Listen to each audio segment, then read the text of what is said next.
A good late afternoon from Israel, and thank you for joining us for today's symposium titled The Gulf States from Periphery to Center. We are joined today by scholars and analysts from 4 countries, including scholars from the United Arab Emirates. Welcome to all our panelists and to our viewers around the world. My name is Shaul Chorev, and I am the director of the Haifa Maritime Policy and Strategy Research Center, known by the acronym of HMS. During the last year, HMS has expanded its core expertise by combining with 2 other University of Haifa research centers, the Ezri Center, which focuses on the geostrategy issues involving Iran and the Gulf State, and the Vidra Institute, which examines shipping and ports. Before reviewing few administrative details, I would like to recognize and thank Dr. Efrat Sofer, the granddaughter of the late Mayor Ezri, after whom the center is named. The Ezri Center was established at the University of Haifa in 2006. I would like to thank Dr. Sofer for her dedication and sustained support for the continued development and advancement of the Ezri Center, including the Center new mission statement. Dr. Sofer will also be the moderator of today's symposium. The Gulf region, which includes the Persian Gulf and the Gulf of Oman, has long been amongst the most volatile areas of the world and the major arena of world affairs, strategically, economically, politically, culturally, and with respect to the religion. The location of the Persian Gulf has given the region significant economic and strategic strengths. Both the Middle East and the Persian Gulf region remain areas in unresolved and dangerous conflict involving outside powers, armed proliferation, and ethnic and religious tensions that go back centuries. The Gulf and its coastal area are the world's largest single source of crude oil, and its related industries dominate the region's economy. Prior to the pandemic, almost 20 million barrels of crude oil per day, or approximately 20% of the world's daily oil consumption, would flow through the Strait of Hormuz, making this waterway the world's most important energy choke point. Admiral Roughead will discuss related issue later in his presentation.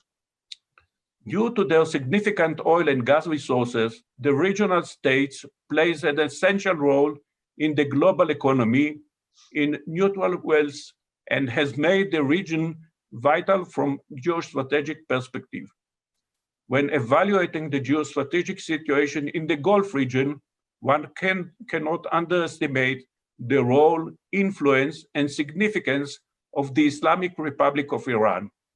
Over the past 4 decades, Iran's regional impact has expanded in many ways, including its drive to confirm status as a regional power, its leading role in the Shiite axis in the Middle East, and the desire to create a Shiite crescent to the Mediterranean, and ultimately its aspiration for nuclear weapons. Clearly, Iran has had dramatic impact on regional dynamics. While the detail of the September 15, 2020 agreement between Israel and the United Arab Emirates have yet to be finalized, the agreement is a remarkable diplomatic achievement. With the agreements signing at the White House, it marked the first normalization of relations between an Arab country and Israel since that with Egypt in 1979 and Jordan in 1994. The educational accord subsequently signed by the universities from the United Arab Emirates and Israel is an important component of this process. The Ezri Center is excited about the opportunities to expand its collaboration with similar research centers amongst Gulf countries. As such, I would like to use this opportunity to express our sincere gratitude to 2 scholars from Trends Research Advisory in the Abu Dhabi for taking the lead and participating in today's symposium. Dr. Victor Grevgies, a research in strategic studies, and Mr. Mahmoud Mohammed Sharif, Economic Studies, Department Director. I would also like to thank Professor Uzi Rabi, Director of Moshe Dayan Center for Middle Eastern and African Studies at the Tel Aviv University, for his effort to link us with Trends think tank. With signing of the Abraham Accord and the designation of Joe Biden as US President-elected, the region is a crossroad. In the 2+ years since the US withdrawal from the Joint Comprehensive Plan of Action, President Trump has implemented a so-called maximum pressure campaign on Iran, including multiple sanctions aimed at cutting access to the international finance, blocking oil export, and implementation of numerous other industry sanctions, all intended to undermine Iran's economy. President-elected Biden has already expressed a desire to salvage the 2015 nuclear deal, which the Trump administration abandoned it in 2018. While Tehran waits to see what, if any, condition the Biden team has for the resumption of the diplomatic track and removal of the US-led sanctions, a policy fight is already underway inside the Iranian regime about the future of US-Iran relations. The American question in Tehran is not just a foreign policy issue, but ultimately linked to the question of whether the Islamic Republic should continue with revolutionary, expansionary, and militant foreign policy, or settle for paths of de-escalation with Washington and other rivals. This divide will remain an existential question for Iran. To what extent this political competition in Tehran will shape the Iran-US relations in an open question. Subsequently, the assassination of the Iranian nuclear scientist Mohsen Farizadeh last week, who played a crucial role in Iran's nuclear program, added an additional dimension to the confound conflict. Along with remarkable events mentioned previously, the involvement of other powers in the region persists to various degrees of intensity and will be analyzed by our speakers in this symposium. Now, a word about the structure of today's symposium. The symposium is divided into 2 sessions. The first one aimed to provide various national perspectives as well as context to the theme Gulf States from Periphery to Center. In the second session, the focus will be on energy and Gulf ecosystem. Given security tensions in the region, securing shipping, especially in the Strait of Hormuz, is a daunting task. Along with these challenges, there is a critical challenges of protecting the environmental system, which will also be part of this session. The symposium will be concluded with an open 30 minutes discussion highlighting or clarifying remarks during the various presentations. As usual in HMS Symposium, the agenda is packed and very challenging. We have tried to encompass as many aspects of the topic as possible. As such, we request that each speaker remain within allotted time. As follow-up, we plan to publish an edited volume based on the presentations today. We would appreciate if you would provide an article form of your presentation. Finally, it is my honor to introduce our moderator for today's symposium, Dr. Efrat Sofer. Dr. Sofer's family connection to the Ezri Center has already been noted, but I would like to add that her PhD is from the prestigious London School of Economic and Political Science and joins us today from London. I wish all of us an interesting and enriching symposium. Dr. Sofer, the floor is yours. Thank you so much, Professor Chorev. Toda rabba.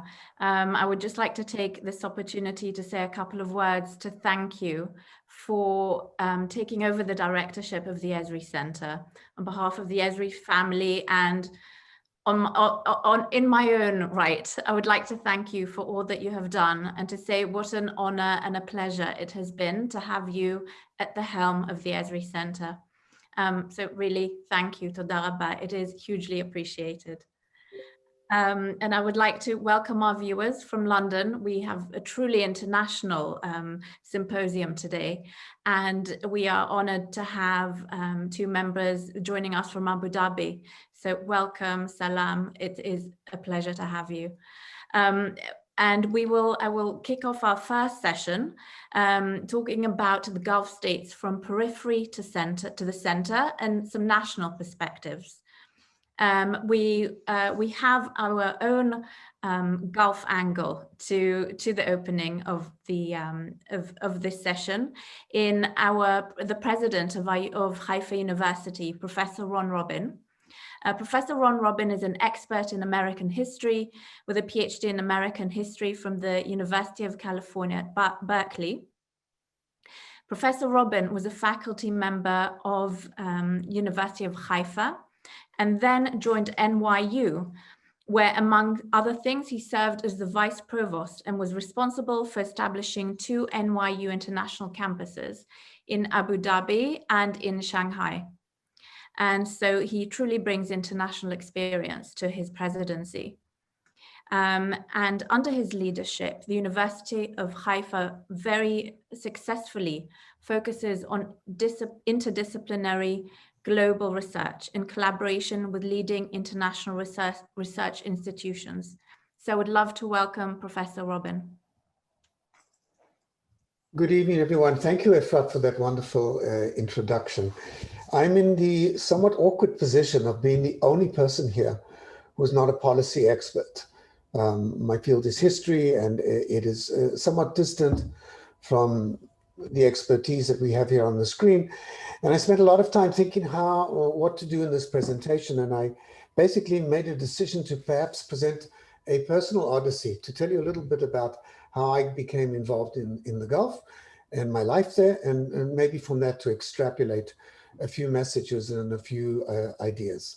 So the very first time that I visited the Emirates was in 2007, when the president of NYU asked me to go out there and assist in probing the possibility of establishing a campus.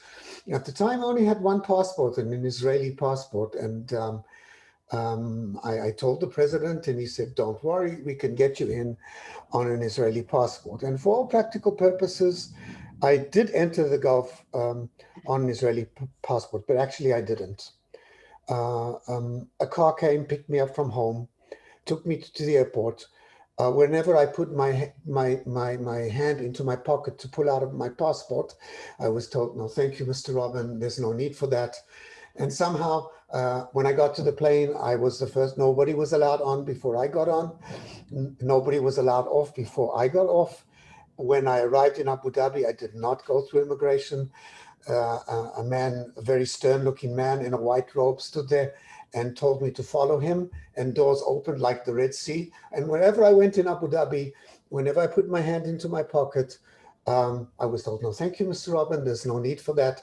And I don't know if there's even a record of me ever being there. I remember, by the way, and I was followed wherever I went. I had a very courteous member of the Secret Service following me to make sure that I was safe, I guess. When I left the Gulf at that time, I remember very distinctly this officer from the Secret Service walking up to me just before I got on the plane and pulling me aside and said, "Can I see your passport? I've never seen an Israeli passport before." And that was my first experience in the Gulf. Following that, the following year in 2008, I acquired an additional passport, a non-Israeli passport. And I received a residency certificate in Abu Dhabi. And for 8 years, on and off, I spent my time in Abu Dhabi and in Shanghai, and a little bit in New York as well. Most of the time, I preferred being in Abu Dhabi for all sorts of reasons. The campus was an exciting location. It was moving ahead at a breathtaking speed. And I'll just relate how I got my residency there. I had a pull-down menu on the computer where I had to fill in a whole series of details. Many of them caused me a sense of existential anguish. For example, there was a pull-down menu on religion. And at the time, there was no Judaism on that religion. And of course, I alerted the authorities that I couldn't find my religion there. And they said, well, you figure it out. We're fixing this and it'll soon be ready. And so I became a Buddhist. The other people who I recruited who were Jewish became Buddhists for about a year until we figured that out. The documents also asked for previous, have you ever served in the military? And have you, and where? And once again, an existential anguish. Later told that I should be very truthful, and which I did. I wrote down that I'd been in the military, I'd served beyond my national service, and there was never an issue, and I got my residential visa. And I will say, that was probably the first, definitely not the first Israeli to visit the Gulf or to be in Abu Dhabi. That was probably the first Israeli to get the equivalent of a green card in Abu Dhabi. And this happened. I was there from 2008 until 2016 when I came back to Haifa. And over the years, things have changed very dramatically. And being an Israeli in the UAE is no big deal. Of course, being a Jew in the UAE is no big deal. And actually, it was a tremendous advantage when I was on the campus at NYU. The Arab faculty and the Arab staff would come to me to be a mediator between them and the Americans because I understood both.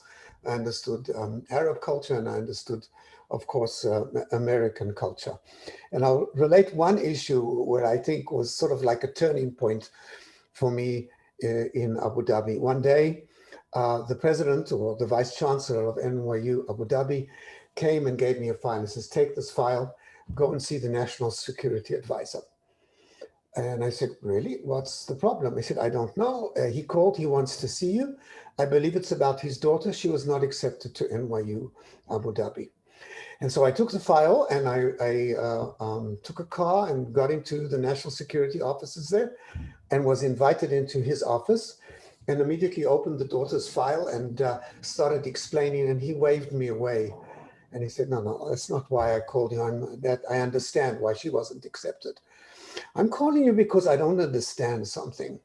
How is it possible, he said to me, that Tzipi Livni received more seats in the Knesset than any other party, and she's not prime minister? What sort of democracy are you? And from that point onwards, from that hilarious incident onwards, I sort of became the resident expert on all affairs Israeli for my immediate surroundings there, and got to meet many, many people in positions of authority in Abu Dhabi. And here we are in 2021, different world altogether. In a short span of years, from covertly entering Abu Dhabi, we now go through the front door, and it is a major, it's a major event, and I would try and explain in a few words why. Abu Dhabi, the city of Abu Dhabi, is an idea capital. It is where things are happening in the Arab world. It is a combination of what Beirut, Cairo, and Baghdad used to offer for the Arab world in the past. All of this, we know what has happened in those three cities over the years.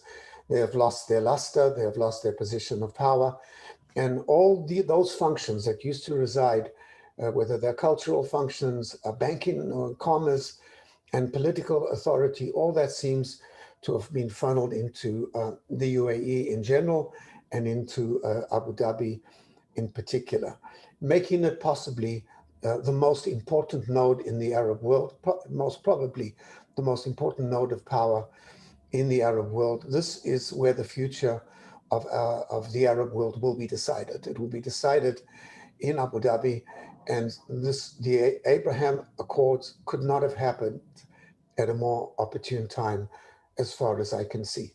If I can, once again, from the perspective of a dilettante, anything but an expert, point out one issue which I would say might be of some concern. The agreements are very personal. The Abraham agreements are very personal. They had to do with the personalities behind them, President Trump, Prime Minister Netanyahu, and of course, Mohammed bin Zayed, His Excellency Mohammed bin Zayed. What will happen when some of these people will fade from the scene? President Trump is on his way out willy-nilly. We do not know what will happen in the future with our Prime Minister. And it is an issue whether these agreements can endure once their founders are removed from the stage. There's a lot of personal context that went into this. I wonder how durable they are as we move into the future. But that is about as much as I can say, besides my personal odyssey. I think it was very kind of you to allow me to join you today and to relate my own personal experiences. I have continued visiting Abu Dhabi on a regular basis up until COVID made it just about impossible. And once things return to some semblance of normalcy, I will continue my visits there, establishing relationships between our university and the large universities there. We're working with the UAEU and of course with NYU Abu Dhabi and hopefully with some other universities as well. So thank you, Efrat, thank you, Shaul, thank you, distinguished guests, for the time that you have allotted me, and I wish you well for the rest of the conference. Thank you. Thank you so much, President Robin. Thank you, Ron. It's always so wonderful to see you, especially now where we haven't been able to meet in person, and I haven't had the pleasure of seeing you in London or me kind of seeing you in Haifa. So wonderful to see you, and thank you so much for addressing us. We move on to the United States, and we are honored to have with us Mr. Douglas Feith, who is a senior fellow at the Hudson Institute. He works on a range of foreign and defense issues, such as terrorism, arms control, alliance relations, national security policy making, and the relationship between policy and intelligence. Mr. Feith served as Undersecretary of Defense for Policy, where he helped devise the US government strategy and policy for the war on terrorism and the Afghanistan and Iraq campaigns. He wrote the best-selling War and Decision, a memoir of his Pentagon work, and on the war on terrorism. Mr. Feith has advised under the Reagan and Bush administrations, and most notably with Secretary of Defense Donald Rumsfeld, on the range of national security issues, including the nuclear programs of North Korea and Iran, the counterinsurgency in Colombia, and the Palestinian-Israeli peace diplomacy. Mr. Feith, thank you so much for joining us, and the floor is yours. Thank you, Dr. Sofer. It's a pleasure to be working with Shaul Harev and all the other distinguished members of our symposium today. In the last dozen years, US national security policy has undergone a transformation. The attitude of top US officials has changed. They've largely abandoned the idea of acting as the predominant world power. The old frame of mind was that in every region where the United States had important interests, which of course included the Middle East, US officials thought about actively shaping developments to advance US interests. That's changed. Obama administration officials were uncomfortable with America in the role of predominant world power. Key officials wanted a less active, less assertive, less ambitious United States. They wanted a country that was more constrained, less willing to use military power. This was an important motive behind the Obama team's insistence on multilateralism. If the United States is going to act only as part of a large multilateral group, it's much less likely to act decisively or to act at all. There was particular reluctance to assert US power in the Middle East. And this was, of course, a reaction against the Iraq War and other US Middle East policies of the George W. Bush administration. The reluctance was reflected in the famous Obama administration statement that the US should pivot to Asia, which meant not simply understanding the importance of Asia, but it meant turning America's back to the extent possible on the Middle East. And that helps explain why the US stood aside passively as Syria descended into a catastrophic civil war. US inactivity created a power vacuum in Syria that was filled largely by Iran and Russia, and to a lesser extent, Turkey. Now, President Trump, despite all of the criticisms that he made of his predecessor, shared this general reluctance to assert US power in the Middle East. Trump was tougher in using US military power against ISIS in Iraq and Syria, but he was not interested in getting involved in the Syrian civil war, in civil wars in Yemen and Libya, and the political deterioration of Lebanon.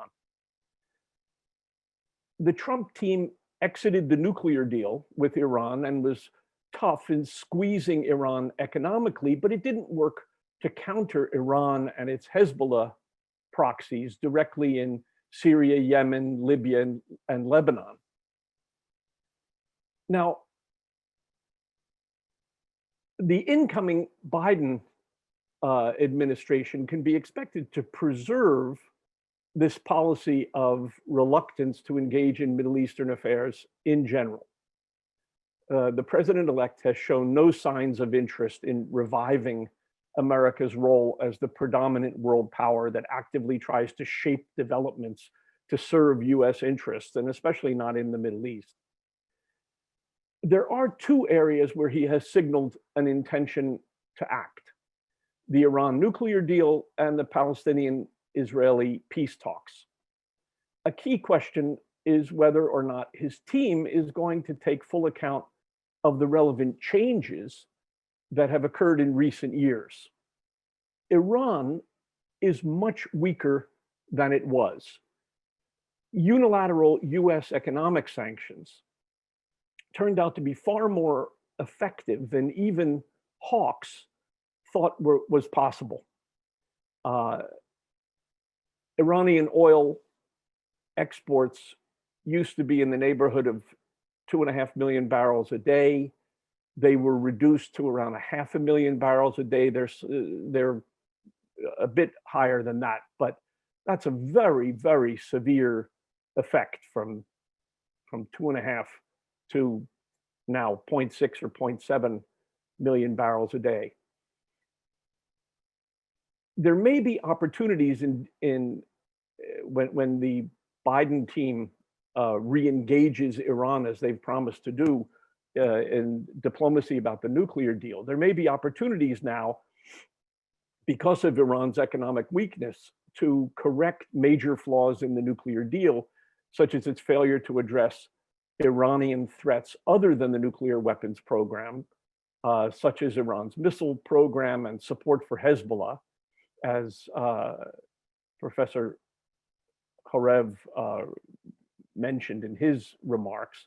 There are flaws in the nuclear program and in the nuclear deal, and we'll see if the Biden administration simply has an interest in restoring the old deal with its limited scope, or wants to try to expand it. Now, regarding the Palestinian issue, the diplomatic landscape, of course, has been transformed by the recent peace deals between Israel and the UAE, Bahrain, and Sudan. The Biden team can try to push Israel into a deal with the current Palestinian leadership. I would argue that that's likely to fail for the same reasons that such efforts have failed time and again for at least 50 years. which is the ideological inflexibility and the corruption of the Palestinian leaders. Now, the alternative for the Biden team would be to work with Israel and the Arab states and others to try to empower new and better Palestinian leaders. This second approach may not work, but I think it's the only way that gives reasonable hope for a consensual peace between Israel and the Palestinians.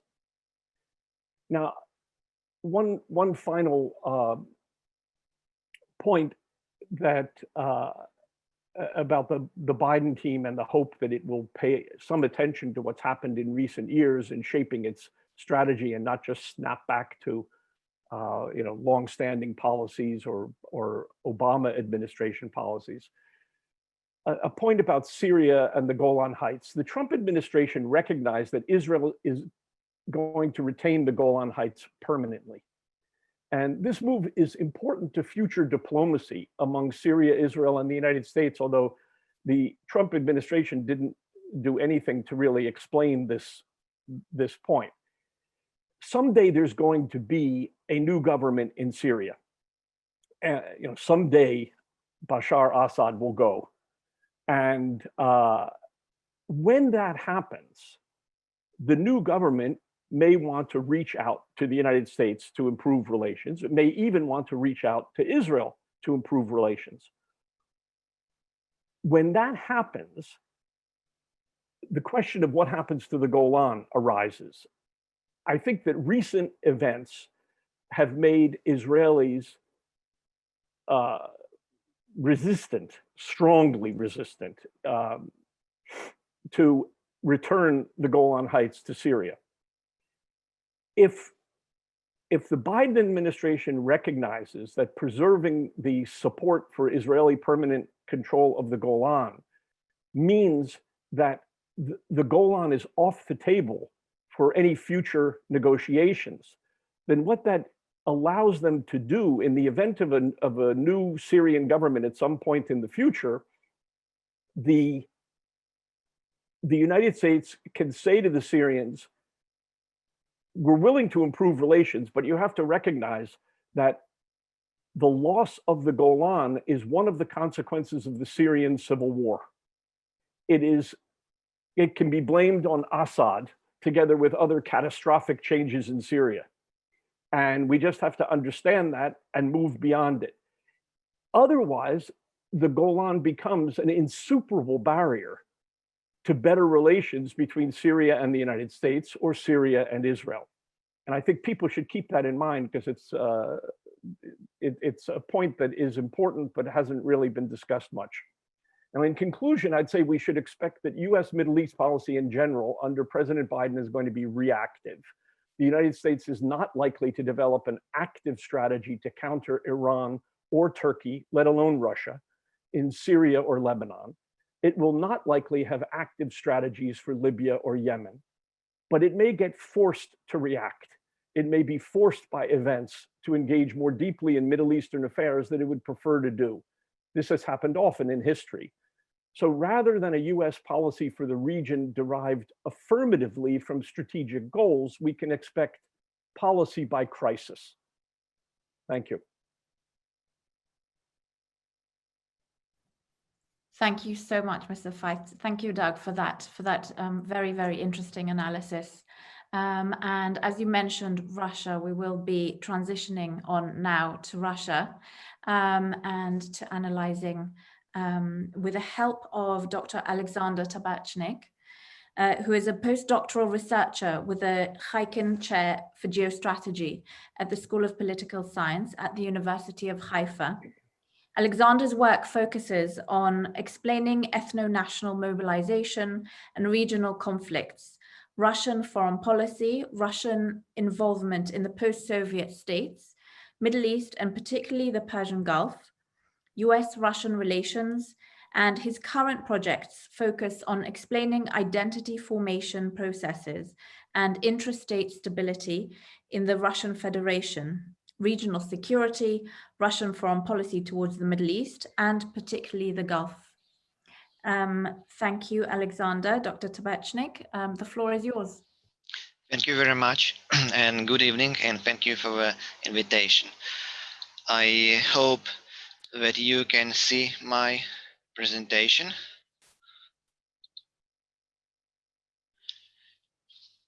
Just a moment. So, what are the main reasons for Russia's intervention in the Gulf region? I think that Russia has the four major goals for the intervention in the Gulf region. The most important goal is the protection of the Russian national security. From the Russian perspective, the Middle East, in particular the Gulf region, can be defined as continuation of Caucasus region, while major security developments in this region directly influence on security situation in the Caucasus and consequently influence on the Russian security per se. Second, Russia strives to increase its involvement on the regional markets, first of all on arms market, in the nuclear sphere, in the field of food supplies, especially in the Gulf's Arab countries, infrastructure projects such as railways, oil and gas industry, especially in Iran and Iraq. Third, Russia strives to attract investment into Russia from the rich countries of the Gulf. And fourth, this is very important, Russian government apparently would like to influence energy prices by coordinating price policy with major energy producers from the Gulf. In order to advance its goals in the region, Russia takes different measures, particularly in military, technological, economic, and political fields. For example, Russia seeks to present itself as a pragmatic, non-ideological, and reliable partner with a capability to resolve regional conflicts by both diplomatic and military means. By successful intervention in Syria, Russia demonstrated determination to support its allies and ability to reach the defined goals. Also, Russians demonstrate and say clearly that they continue to support Assad in a very difficult condition despite Western pressure, sanctions, while Americans at the same time betrayed Mubarak, who cooperated with them for decades. At the same time, Russia demonstrates that it prefers the realist foreign policy. It does not have intention to encourage democratization in the Middle East. Apparently, the Russian leadership, I suppose, hints that partnership with Russia can be valuable in times of Biden's administration in the White House. In the field of a very additional important topic, in the field of arms export, Russia succeeded on mostly with Iran. Actually, Russia has become Iran's main arms supplier. Over the past decade, 2/3 of Iranian defense imports came from Russia. Also, Russia expects that after the lifting of the arms sanction against Iran in October 2020, Russia will be able to supply additional complicated weapon system to Iran, maybe even S-400. At the same time, Russian arm export to the GCC countries, Gulf Cooperation Council countries, was rather limited. Only United Arab Emirates in the last 25 years purchased Russian weapons for several $1 billion. However, if we compare this number with purchases from the United States, the Russian arms deals looks as insignificant. Also, cooperation in the field of nuclear energy succeeded only with Iran. With the GCC countries, such cooperation remained mostly on a declarative level. Overall, Russia succeeded to establish some level of influence only on Iran through trade, investment, arms supplies, and help in avoiding the American sanctions.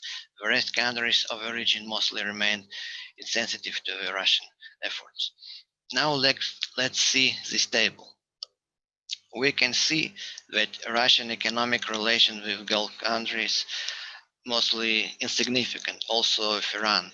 You can see that a trade turnover with small Netherlands almost 30 times bigger than Iran, and percentage in Russian foreign trades of Iran just less than quarter presence is almost nothing.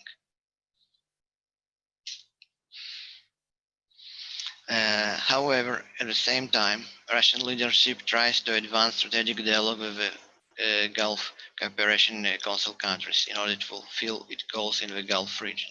From a Russian perspective, a strategic dialogue is an effective mechanism for coordinating efforts in the interest of national security and stability, expanding economic interaction between Russia and the Arab countries of the Gulf, despite of the present failure of Russian Federation is this field.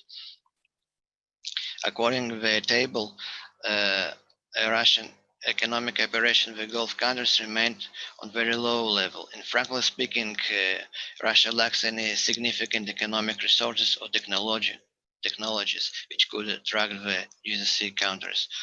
Also, politically, the GCC countries do not depend on Russia like Iran. Additional important thing, Russian leadership strives to assure the Arab countries that Russia's cooperation with Iran is not directed against them. Moreover, in the framework of strategic dialogue, Russia condemned the intervention of the Iranian Revolutionary Guard in the internal affair of Arab countries. This is very interesting and important point. Also, Russian government demonstrated a negative attitude toward a potential acquisition of nuclear weapons by the Iranian regime. At the same time, in the framework of a strategic dialogue, Russia strives to attract investment from rich countries of the Gulf and influence, at least it tries to influence energy prices by coordinating policies with major energy producers from Gulf countries. Russia also expects future supplies of Russian weapons, for example, S-400 or some additional complicated weapon to the Gulf countries and different infrastructure and nuclear energy projects. However, so far Russia's efforts to coordinate energy prices with the Gulf countries and effort to attract significant financial resources mostly failed. Also, Gulf countries' intention to purchase Russian arms remains mostly on declarative level. I hope I have additional time.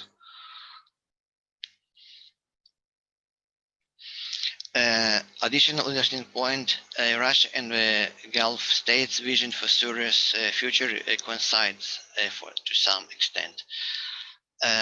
Russia and the Gulf countries agree that the situation in Syria should be stabilized, while Syria needs some sort of reconstruction of its economy and infrastructure. However, both sides share an interest in weakening of Iranian and Turkish influence in Syria. Apparently, Russia alone does not possess the necessary resources for the reconstruction of Syria. Consequently, Russia needs for the Gulf's money and influence in order to rebuild Syria, but very important under Russian control. This is a very important point. This will strengthen Russian position in Syria. In exchange, Russia will take into consideration the Gulf's counter-security interests, particularly in Syria. In this way, undermining Iranian and Turkish influence in Syria. In this regard, a cooperation between Russia and Gulf countries, especially United Arab Emirates in Libya, may serve as an example for possible cooperation in Syria. I suppose when we listened 2 or 3 days ago that United Arab Emirates support by money different Russian projects in Libya. Additional important point, Russia is also Alexander, you have to finish. Of course. So, last point. Russian involvement in the Gulf countries have different very important limitations. First of all, very limited economic resources. Russian nominal GDP is comparable to the Canadian. Very limited conventional power production potential. Structurally weak and ineffective economy with significant obstacles for modernization, which also undermined by pervasive corruption and lack of new civil technologies. And of course, very difficult demographic situation. So I think that in the long term, all these factors may undermine Russia's effort to strengthen its influence in the region. This is my major points. Thank you. Thank you very much, Alexander, for your insight. And I look forward to reading your paper and to really being able to delve into all the details that you provided us with. Thank you very much.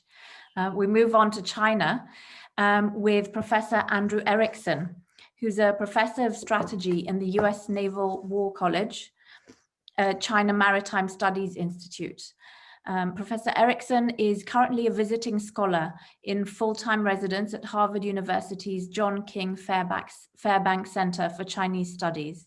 Professor Erickson has written pioneering work and has received numerous research and teaching awards. And Professor Erickson has received his PhD and master's from Princeton University.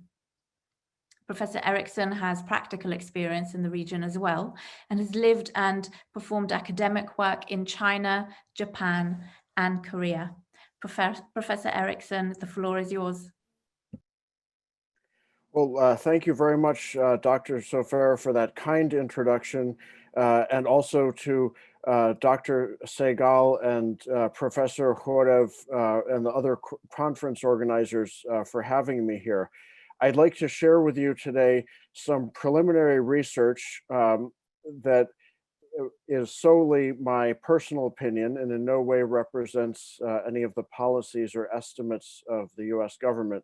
That said, it does draw on insights from my research colleague, Gabriel Collins, who sends his regrets that he can't be here with us today virtually from his home research institution, Rice University's Baker Institute, which some of you may know as one of the leading centers of energy studies in the United States.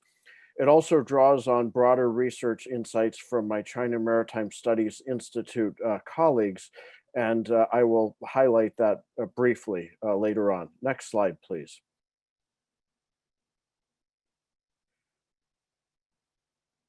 So to summarize China's interests in the Gulf region, the Middle East, and the greater Middle East Indian Ocean region more broadly, at the core of these interests is really energy, namely oil. There are, of course, other interests. China is already a global power across the board, but the centrality of oil in how China looks at the region, I think, is striking. And then to a secondary extent, transshipment as well as commerce. Gabe Collins, of course, is always has at his fingertips the latest energy statistics. And by his calculations, China on average now imports about 10 million barrels per day of crude oil. On average, about 35% of that volume, roughly 3.5 million barrels today, comes from Gulf producers themselves. And that's the equivalent of nearly 650 super tankers per year worth of crude, assuming 2 million barrels carried on the average per vessel. So that alone is a huge interest in the region for China, and I think informs much of how, though not all, of how China looks at the region. While we're talking about the Gulf region, of course, we can't ignore LNG. And indeed, the region's also becoming a very important natural gas supplier to China, with Qatar as the most important current and prospective future gas source. However, from China's perspective, I believe, Middle Eastern gas trade is not nearly as strategically important as crude oil, because gas supplies a much smaller portion of China's total primary energy demand than does crude oil. So just to keep those two aspects in perspective. Now, there is significant trade between China and various Middle Eastern countries, but again, I would submit, and Gabe Collins shares the view based on his in-depth quantitative research. This is really secondary in importance to the energy issues that I've just described. There are several reasons for this. Perhaps the most simple reason is something that every participant in this conference knows better than I, a non-Middle East expert, but I think it's obvious to even the most casual observer. Countries in this region have some of the world's highest per capita incomes, and so consumers are generally looking for the highest quality, most prestigious brand products from the United States, Europe, elsewhere in Northeast Asia. China's role as one of the world's leading suppliers of competitively priced goods does not fit as closely with the typical consumer demand of these typically highly affluent economies. So that's another way in which I don't think this is the consumer aspect is as significant. Nevertheless, Chinese shipment through sea lanes are quite important. So let's go to the next slide. These various graphs I've taken from publicly released U.S. reports, including the Pentagon's China report, which I highly recommend. But to sum it up, when it comes to energy and it comes to the transshipment of other goods, China, through the Belt and Road Initiative, is working to develop a far greater degree of overland shipment infrastructure.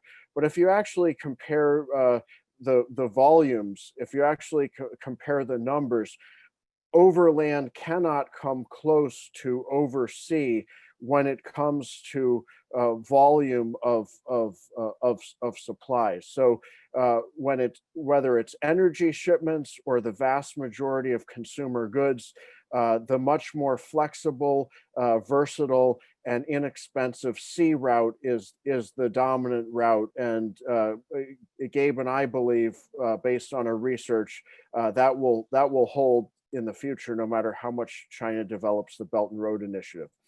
Of course, those who focus on these issues know that there is a niche shipping market for lightweight, high value, time sensitive shipments of electronic goods and other things that typically occur by air. But really, the overseas aspect is important. Next slide, please. Just to start to sum things up and perhaps raise some issues for the discussion further in the Q&A. What is China trying to do to secure these sea lanes? Well, it's established its first overseas base in Djibouti. And this is quite significant because China's never had anything like this before. And although there are interesting media reports and I think protesting too much denials out of Cambodia, China's far from having another overseas location equivalent to Djibouti. So China's relationship with an infrastructure in Djibouti is going to allow better support of PLA Navy deployments in the region, which have occurred quite regularly since roughly December 6th, 2008. That alone increases China's presence, its ability to influence the region. It does not give China anything close to an American or allied level of combat operations capability in the region.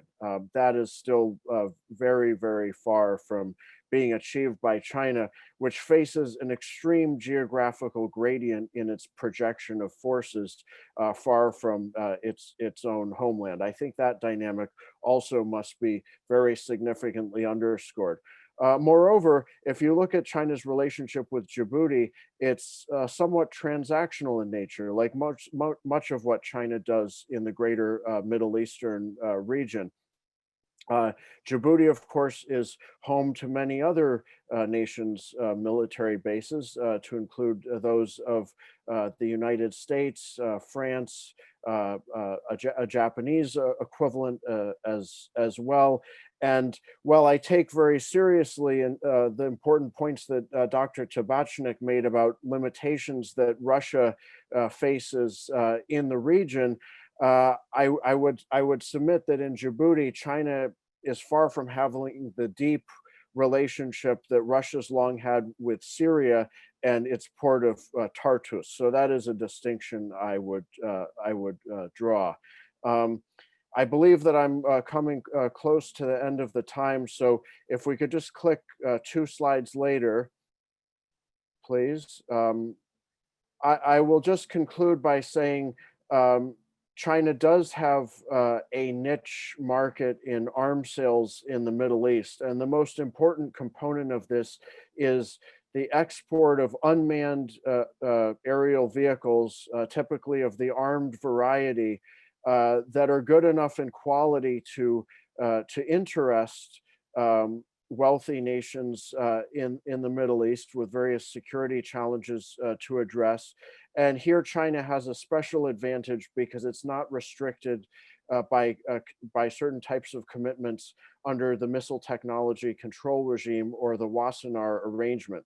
I think if you tally the numbers, this would not add up to a major commercial dynamic, but certainly in strategic and security terms, it's something that everyone I think would do well to keep an eye on. So thank you very much. And I look forward to discussing these and related issues further later on. Thank you so much, Professor Eriksson, for really highlighting the very omnipresent kind of Chinese presence, yet it has a lot of mystique to it. And so thank you for highlighting and really making it all a lot more understandable. Thank you so much. And we move on to India.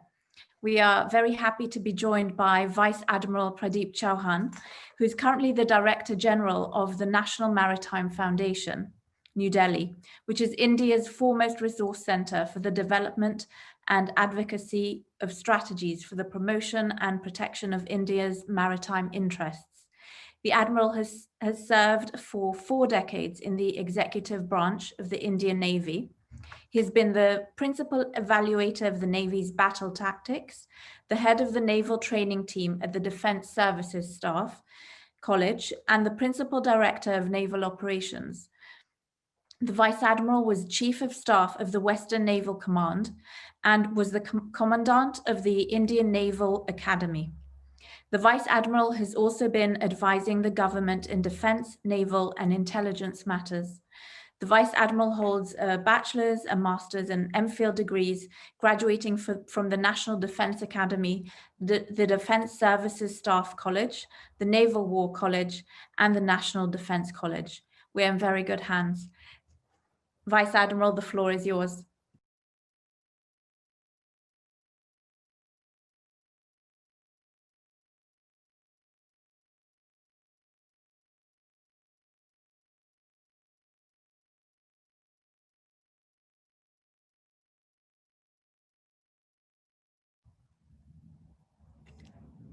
Vice Admiral, if you could just check if your microphone is turned on.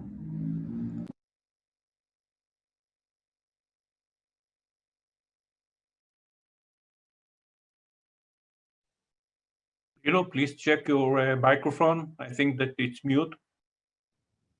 Yeah, you're on mute. If you could just unmute it. Yep. Thank you very much. Normally people pay good money to keep me mute. So this is a good change. I just wanted to say thank you very much to Professor Sofer and to my friend and colleague, Admiral Khorev, with whose institute we in the National Maritime Foundation share a rich engagement process. I'm going to talk to you about India's interests in the Persian Gulf and the Gulf of Oman as requested. And I want to say that they are actually summed up by the 5 C's of crude, containers, connectivity, Central Asia, and China.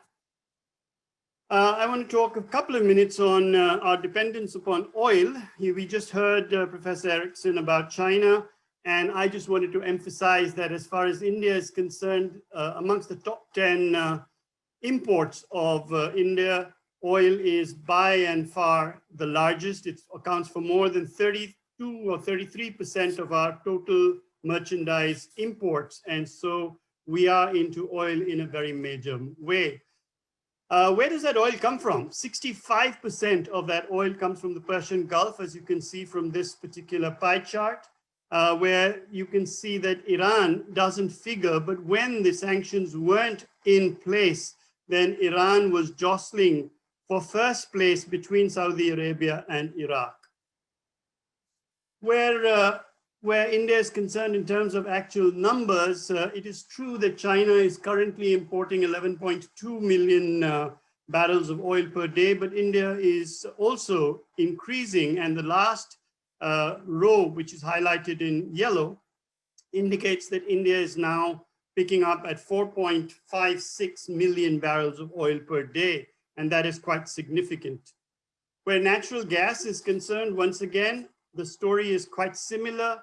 As was the case with China, India has 73.5% of its entire natural gas imports coming in from the Persian Gulf area, with Qatar accounting for 42%. Of course, we have long-term plans in terms of the development of the Rovuma gas fields of Mozambique, but that's some distance away.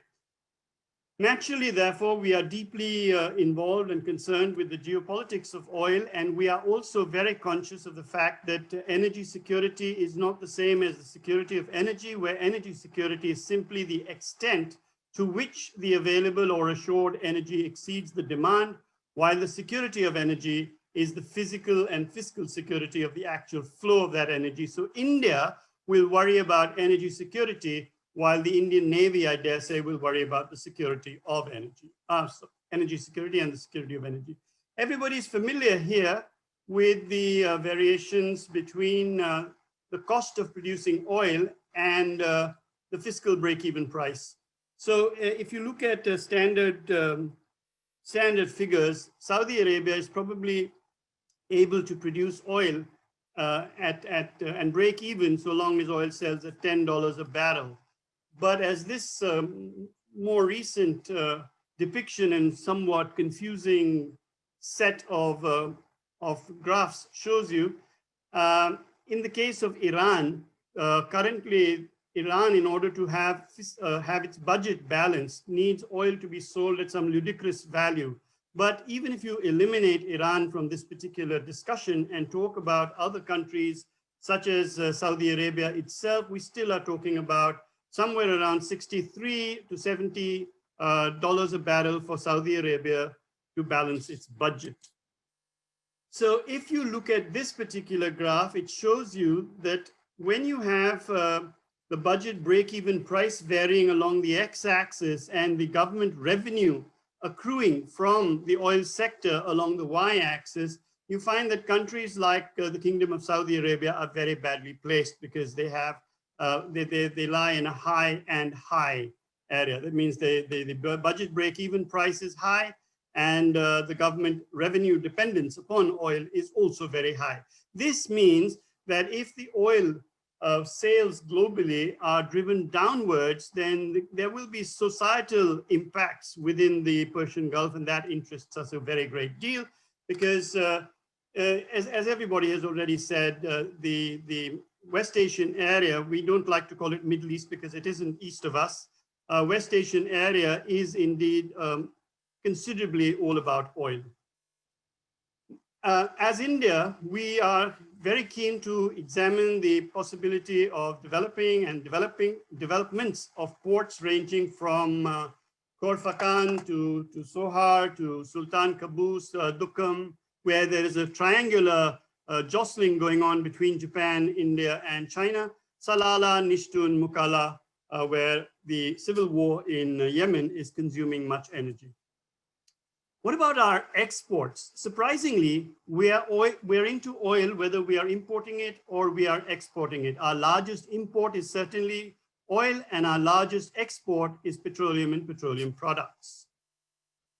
So the criticality for India of the Strait of Hormuz is not limited to oil-bearing shipping alone. And if you take container shipping, India's trade with, let's say, East African countries such as South Africa, Mozambique, Tanzania, Kenya is all burgeoning, but our second largest export partner on the planet Earth is the UAE.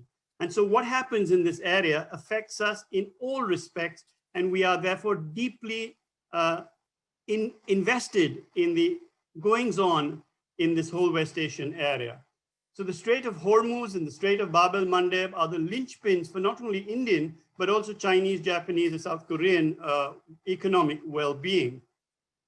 What this eventually boils down to is, for India, somewhat $50 billion worth of imports and $60 billion worth of exports flows to and fro our country each year via the Gulf of Aden. And therefore the Strait of Bab el-Mandeb and the civil war in Yemen is not of academic interest to India at all, nor is the issue of piracy and maritime crime. And that is why since 2008, we have been deployed as a Navy on continuous deployment of Somalia. This next C is the connectivity. And here, while everybody is aware of the criticality of connectivity underscored quite eloquently and quite unequivocally by the Prime Minister of India, I want to mention only one aspect to it. When people talk about the Belt and Road Initiative, normally there is a sense of helplessness which grips people, but that's not actually the case with India. We have a very large bouquet of connectivity options, but I only want to highlight one, and that is the international North-South transport corridor, moving goods from Mumbai across through Iran, whether through Bandar Abbas or maybe later through Chabahar, and going via Amirabad, Astara, Astrakhan in Russia across to St. Petersburg. This is not an economically viable option vis-a-vis the normal sea-going route, which is shown in blue. So what is so important about this? It is this, that once we come to Azerbaijan, then we have a swing movement from either eastwards towards Central Asia or westwards towards Central Europe. So this is the second C, connectivity and Central Asia. As long as Pakistan remains a problem for us, I don't think that there is any other option for India but to develop communication and connectivity lines here. And when we do so, we will collide with one or more of the belts of the Chinese Belt and Road Initiative, and whether we collaborate, cooperate, confront, or end up in conflict is something that we need to think carefully about. My last point is with regard to China. So very frequently we hear stories from India, or at least purportedly emanating from India, which say that India is being surrounded by this string of pearls and Beijing is carefully plotting to surround India. So how does the region look to us? It looks like this. So the question is China plotting to surround India? And the answer is no. The next question is India getting surrounded? And the answer is yes. And therefore, India is in this pitcher and stone story. Whether the pitcher hits the stone or the stone hits the pitcher, in both cases, it's bad for the pitcher. And I'm afraid India is the pitcher. So India's response to all this is not to confront China, but to actually stitch the region together so that China's space for strategic maneuver through an entry beyond the South China Sea area is limited to and tends towards zero. So with that sort of breathless canter across those 5 C's, I will stop and allow for further interaction if necessary in the Q&A. Thank you very much. Thank you so much, Vice Admiral, for walking us through the 5 C's and dancing us through your amazing graphics. Thank you very much. And we look forward to taking it further in the discussion section. I would like to take us next. Thank you very much. I would like to take us next to Iran, where we are very thrilled to be joined by Dr. Soli Shahvar, who is a senior faculty member at the Department of the Middle Eastern and Islamic Studies and our founding director of the Ezri Center for Iran and Gulf States Research, both at the University of Haifa. He holds a bachelor's and a master's from Tel Aviv University and earned his PhD from the School of Oriental and African Studies, SOAS, at the University of London. Shahvar's publications focus mainly on modern Iran and the neighboring region. He has authored and edited 11 books and has published many articles in peer-reviewed journals. Dr. Shahvar, please, the floor is yours. Thank you very much, Dr. Sofer. Also, thank you, Professor Horev and Dr. Segal and Zahavit and Gal for Shachar, excuse me, for arranging this conference. In the 10 minutes that I have, I will try to address the main issues of Iran. I think one thing that we should know is that the strategy of the Iranian regime, this is overlooked from time to time, and in negotiations with Iran, I sense that European Union, the United States treat Iran whenever there is negotiations like a regular country.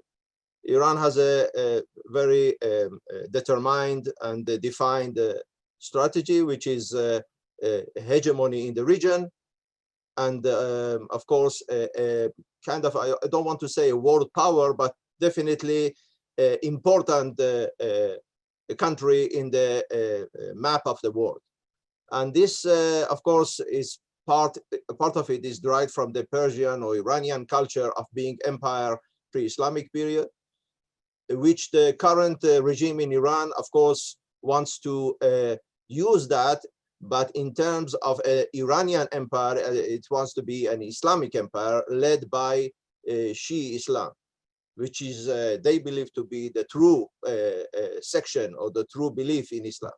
So this being in mind, I think it explains a lot of its foreign policy agenda, which is defined in the constitution of Iran, and also the attitude of the Iranians towards let's say Western world mainly, because with China and Russia, which are not exactly Western world, they have less problems. So what is this attitude? I want to say that definitely that the Iranian regime, and doesn't matter whether it was Khomeini and now is Khamenei, is the same, mostly the same agenda. They, I believe that they have quite a fair understanding of what is the West, what the West wants, and how it's going to be behave. We shouldn't forget that in Islamic, in Shiite madrasas in Iran and other madrasas outside of Iran, Western philosophy is being taught alongside of Islamic philosophy. This is not just because of it's because of known thy enemy. You have to fight it at the end in the jihad. And of course, if you take, for example, Khamenei is very well versed in Western literature, in various books and philosophies of different things. I would say more than an average statement.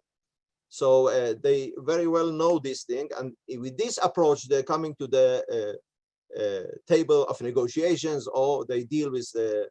So the main understanding is that the West doesn't want war, although we are very well aware of what Trump used to say, that the military action or option is on the table, but they don't. I mean, the understanding is that neither United States and more so Europe doesn't want war.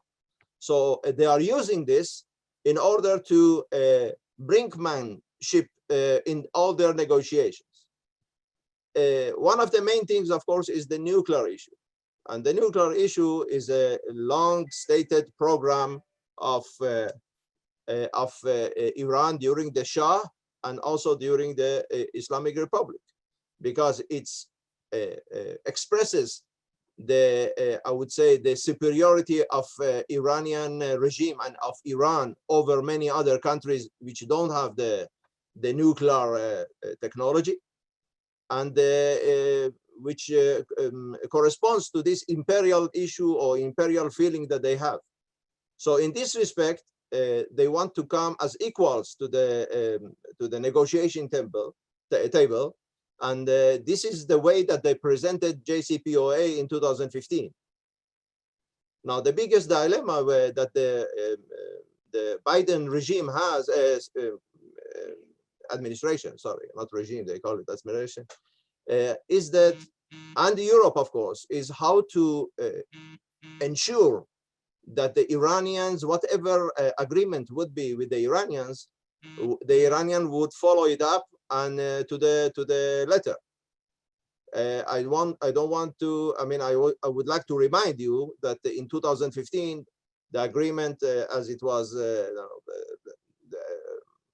JCPOA had certain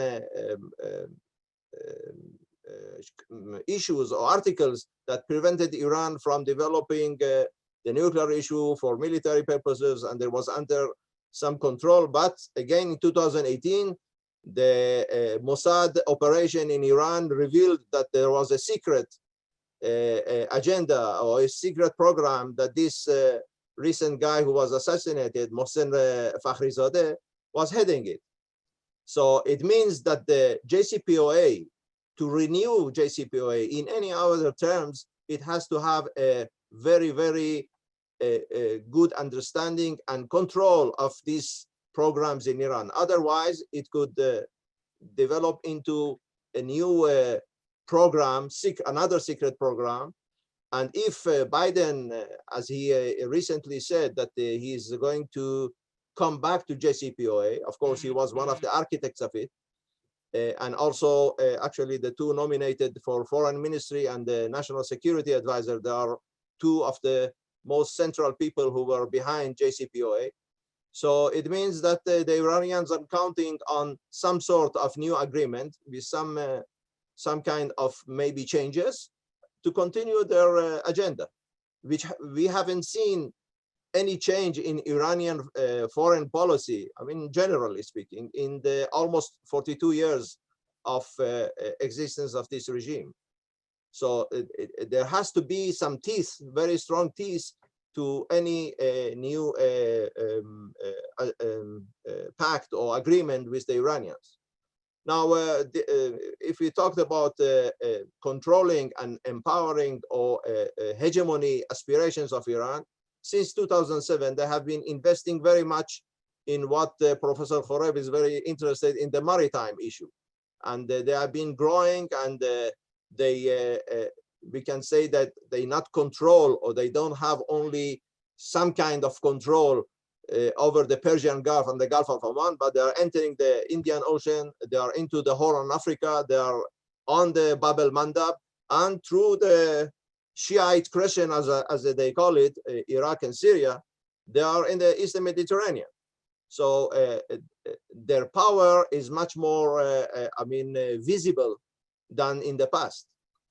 If we take, for example, their conventional capabilities, in the conventional term, Iranians are very, I would say, back in the, it's not developed. They don't have modern aircrafts or tanks or things like that in the conventional arms. But in the missile technology, they are very, very much developing. Some of it is, of course, with North Korea, but also they have, developing missile technology. Space technology, which is very important also. Not only as a military aspect, but also because of it being, again, part of those countries in the world that they have space technology.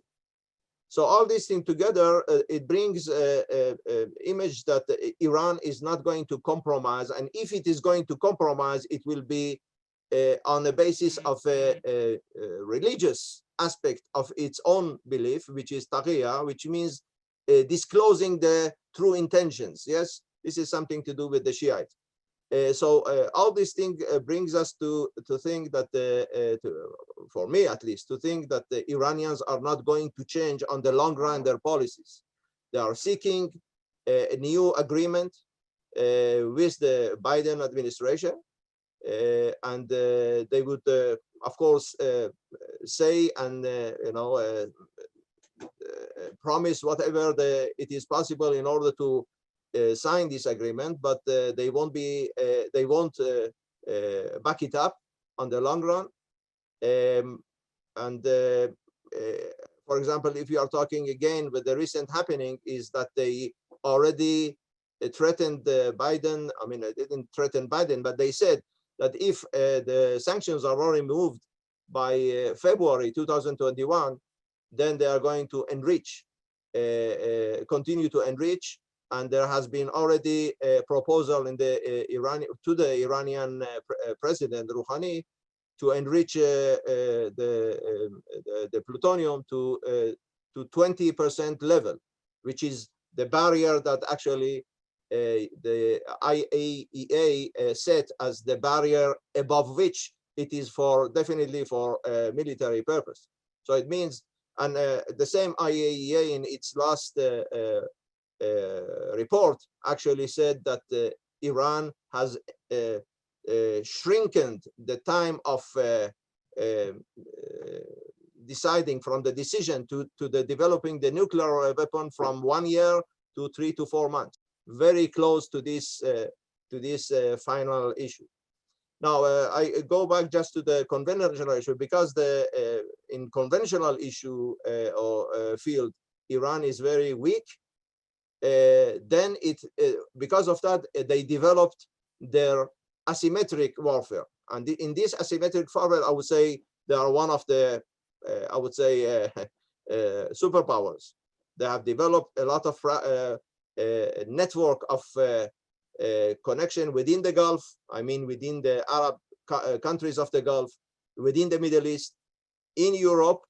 And of course, they are establishing, as you very well know, also some kind of holding in Central America.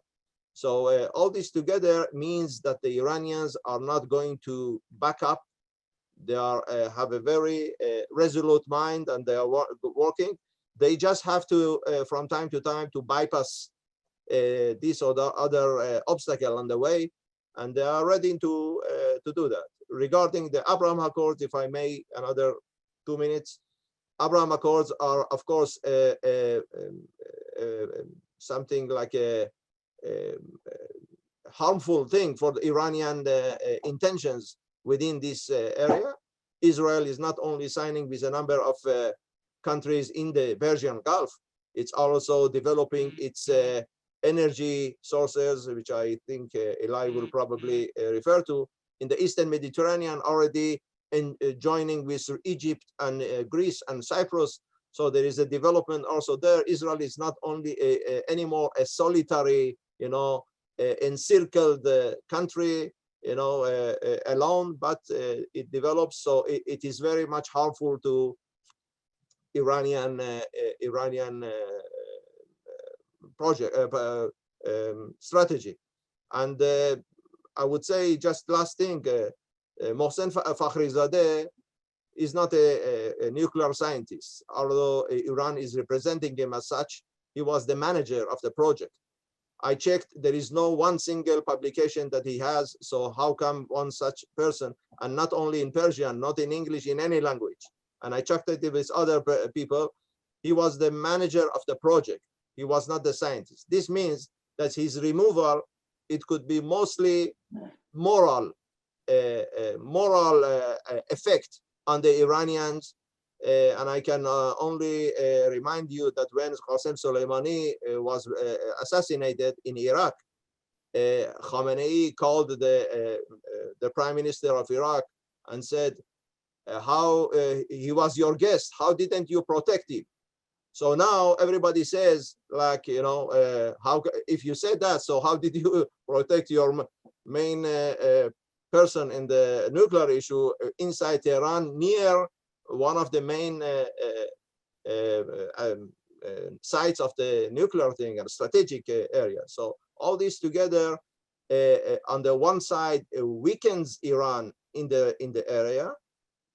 With the, of course, we didn't mention the COVID-19, which is the situation is very bad in Iran, and economy. All those give the Biden administration a good starting point to press Iran. But on the other side, Iran has its own proxies, its own networks, its own, I would say,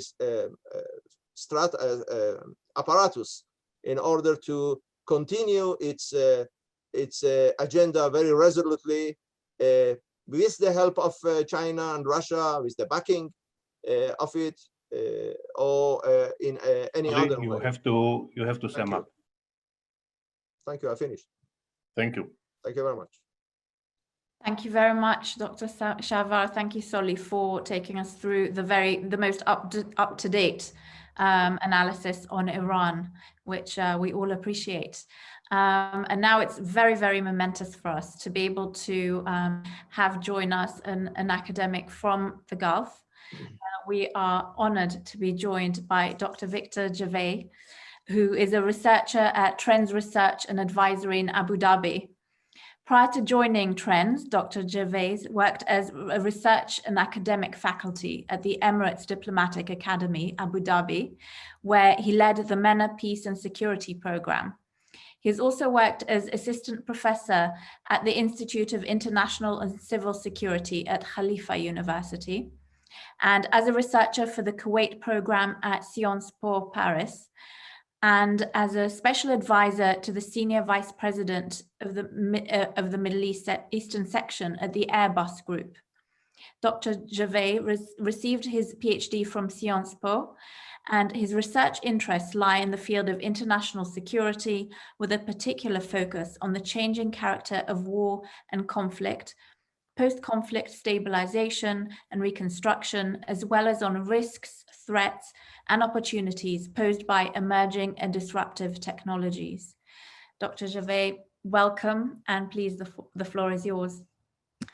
Well, thank you very much for this very kind introduction and for inviting me today. It's a real pleasure to be with you, and well, good evening to everyone here. I'd like to focus my presentation on some of the key trends and goals that I believe define to a large extent the UAE's foreign policy today. Since the establishment of the Federation 49 years ago now, the UAE has embraced a number of key principles that have remained until today the cornerstone of the country's foreign policy, including the principles of peaceful settlement of disputes and of non-interference in other countries' internal affairs, while at the same time always carefully adjusting the conduct of its foreign policy to ever-changing circumstances and geopolitical realities in the region. And in recent years, I think this has been reflected in the UAE playing a much more active and much more visible role in both regional and international affairs. I mean, anyone with even a passing interest in foreign policy can scarcely have failed to notice that the UAE has gone through a very dynamic change over the past decade or so. And in many ways, this trend can be, I believe, understood as the country's response to a number of regional events or regional changes that have taken place in recent years, from the so-called Arab Spring to the growing concern of an expanding Iranian power, especially through the use of proxy forces, to the fear of U.S. disengagement or orientation that were mentioned before by Douglas Feith, among other people, especially during Obama's presidency. So importantly, in this context, regional stability has emerged as a top priority and has become one of the key pillars of the UAE's foreign policy in recent years, with several initiatives and important themes of its diplomatic actions built around these objectives and aimed primarily at bringing about a more stable regional environment, but also reestablishing, a degree of stability in those areas defined by chaos or state decay in the region, right? And so I would like to highlight in this presentation, 3 of these themes in particular that have been at the center of the country's push for regional stability.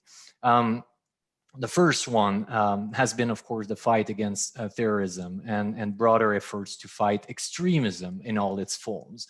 The UAE has been quite active in this regard. It has, for instance, played a very active role as a member of the Global Coalition Against Daesh, co-chairing with Germany and later on with the United States, its working group on stabilization, which has been very helpful in helping stabilize liberated areas from areas liberated from Daesh. Also providing key support to UNDP-led stabilization initiatives in Iraq from 2015 onwards. Another key initiative in that regard has been the establishment of the Sawab Center with the United States, which has become an important digital communications hub, and whose mission is to oppose Daesh narrative and undermine the appeal of its ideology.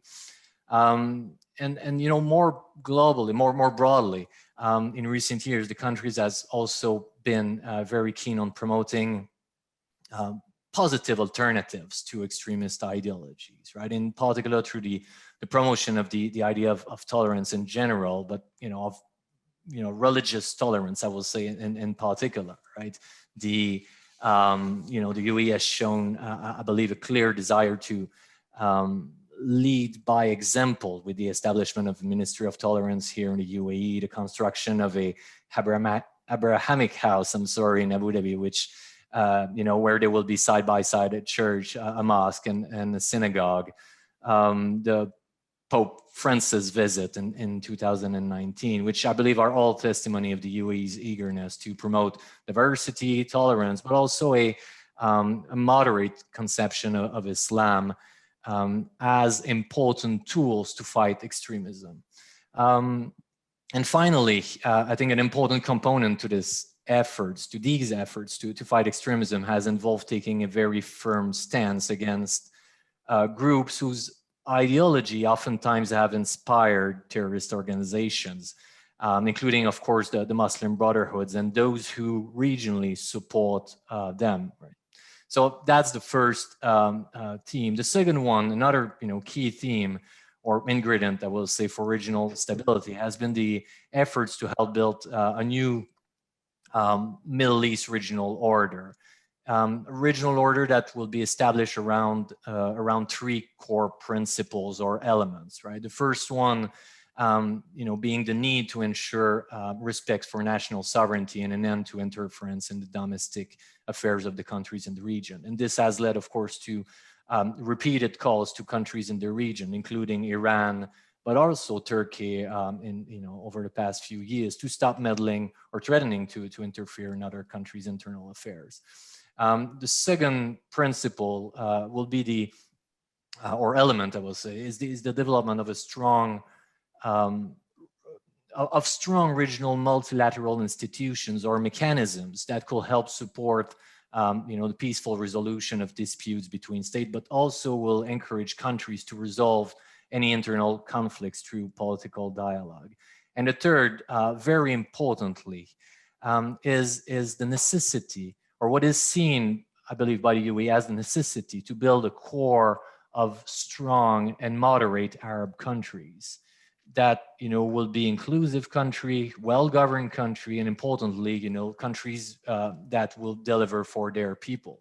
And I think these 3 elements of a new regional order have been seen in recent years as very crucial in efforts to help bring about more regional stability. And finally, the third important themes or efforts to promote stability in the region has been done through establishing strategic relationship with extra-regional countries and non-Arab states. Over the past decades, of course, the UAE has developed a very solid relationship with the United States and has strongly supported the US engagement in the region as a way to further solidify regional stability. Of course, as I mentioned in the beginning, there have been moments of doubts over the past 2 decades over both Washington's willingness, but also from time to time capability to remain the region's main security provider. But overall, I think the partnership remains very strong today. Over the past 4 years, things went very well between the UAE and the US administration. At the same time, the UAE has also actively sought to diversify its partnership with other major powers, particularly those having or gaining influence in the Gulf and the Middle East. It has been said by others, the UAE has rapidly expanded its ties with Russia, at least at the strategic level. India, very importantly in recent years, but also other important partners in Asia, China, of course, but also Japan and South Korea as well. Well, I will say that, among the many dimensions of the recent peace deal, between the UAE and Israel, I believe there's this, the conviction in the UAE that by working closer together, both countries can help build a more stable regional environment. The deal is, I believe, seen as part of this broader effort to help build a more peaceful and stable regional environment in the Middle East. And so just to sum up, I would like perhaps to highlight a number of key points that I think are very important moving forward. First, I think there will be no stability if there is a failure to bring conflicts in the region to an end, and this can only be achieved through reaching inclusive political solutions, right? I think that's a very important point. But also, I already mentioned it, but I just want to stress its importance that there's a very important need to build better governance in the region, to build inclusive, viable states that can deliver for their populations, as I said earlier, but also whose foreign policy are aligned with the core principles enshrined in the UN Charter. And finally, of course, there are still many challenges to regional stability that lie ahead, but I believe there are reasons to be optimistic about the future of the region, and I think the UAE Israeli deal is one of those examples. And I think it's also important to talk about the more positive developments in the region and the success stories in the region, and not always focused on the negative elements and negative developments, right? And so on this, I thank you very much. Thank you.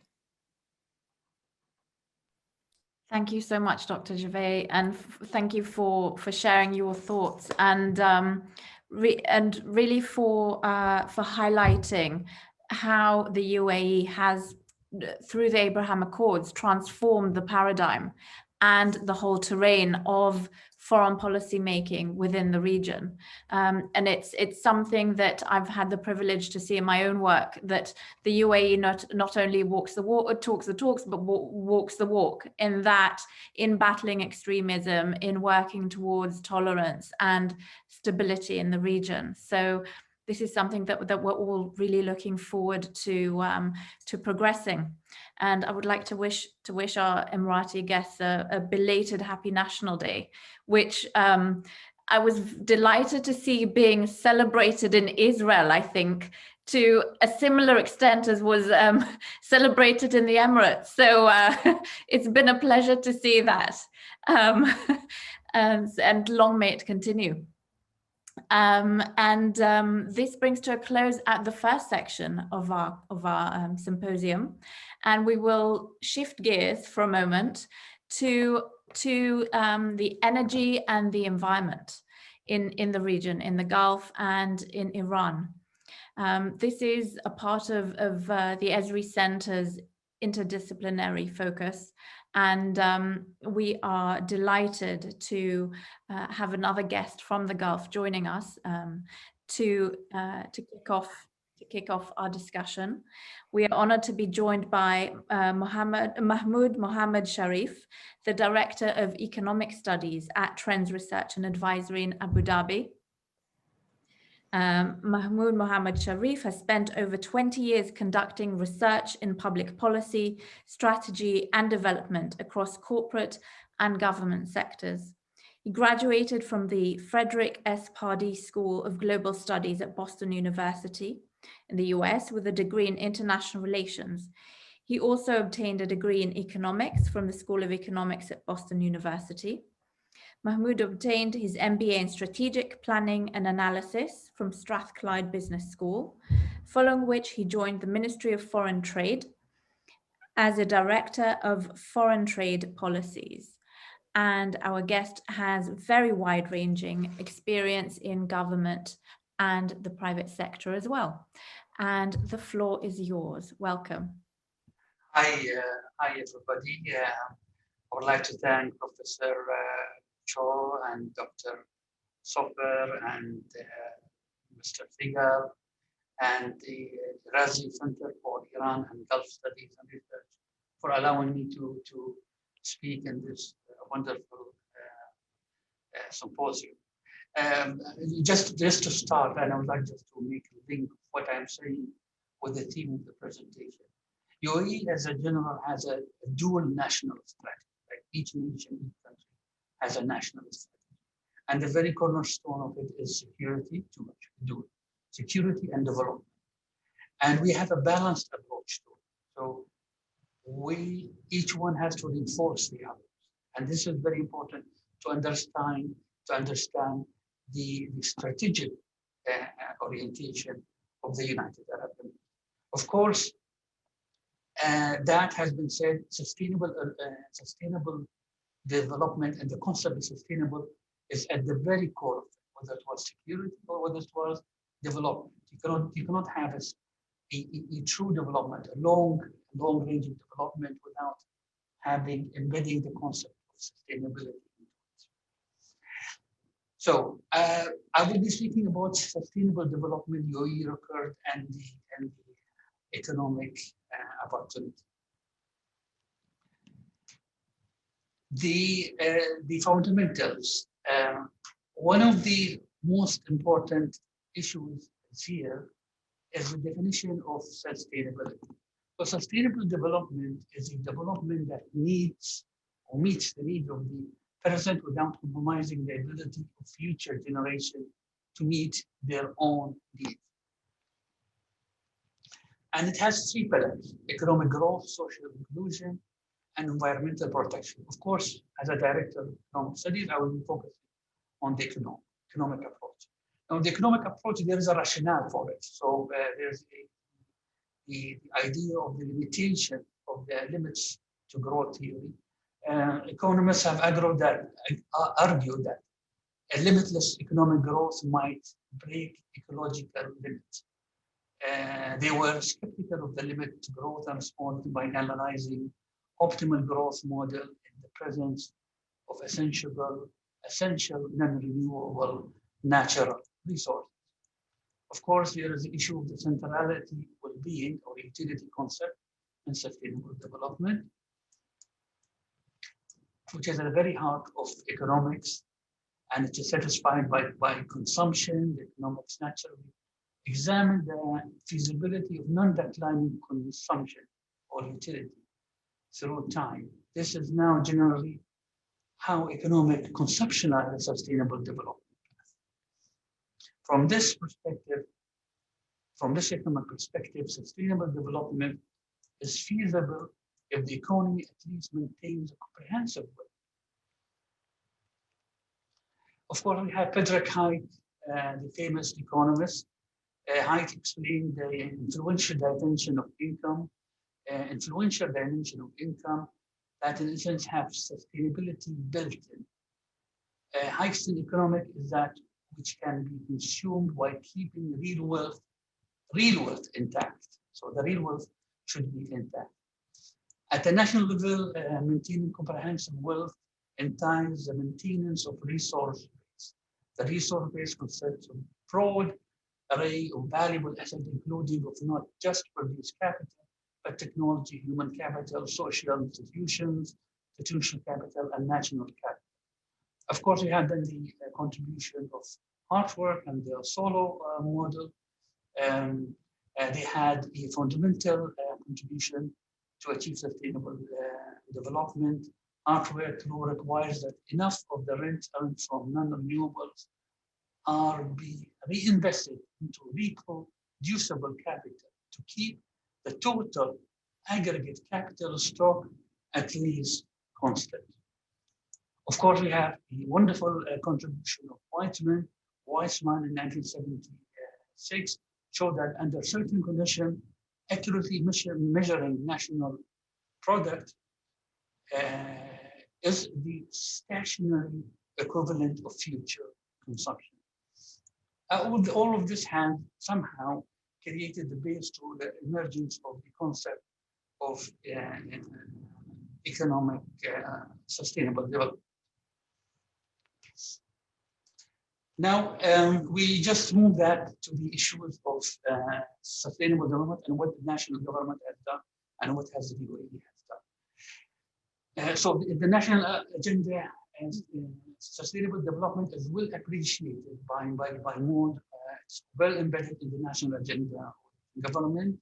There is a harmonization process between international organizations in which the national government has to harmonize its policy with them. Of course, there is some lesson to be learned from the Millennium Development Goal and Sustainable Development Goal. There was a lot of, from process perspective, that the people who are working or the experts working on the Millennium Development Goal have learned. In terms of monitoring and measuring, there is the concept of qualitative and quantitative measuring, because eventually you have to monitor how countries are doing, how the entire global economy or are doing in terms on these level. You have to gauge that. There's of course index, and there's a wide range of indicators with the multinational perspective. And then an index creation method is developed for measuring the level and performance of country progress through achieving the multinational, the Millennium Development Goal. Of course,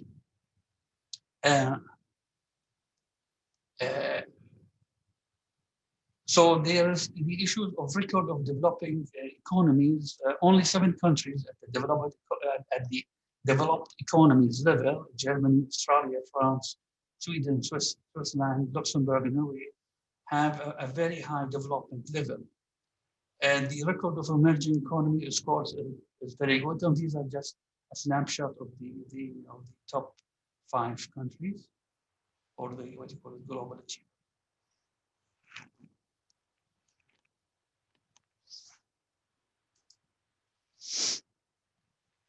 Now, how does national adaptation come? And this is an important concept in development. Is that if you want to make your development sustainable, you have to have some sort of a measures where you can adopt to the international practice. So the Conference of Paris set some parameters there, and there is the national adaptation plan, and that's outlined exactly what needs to be done at that level. So the national adaptation process consists of addressing gap, preparatory element, implementation strategy, and of course report, monitor, and review. Now, of course, these are some profile of some global force runners. Sweden is one of them. I mean, poverty, hunger, global health, well-being, all these 17 indicators of sustainable development. Germany, of course, Netherlands, of course.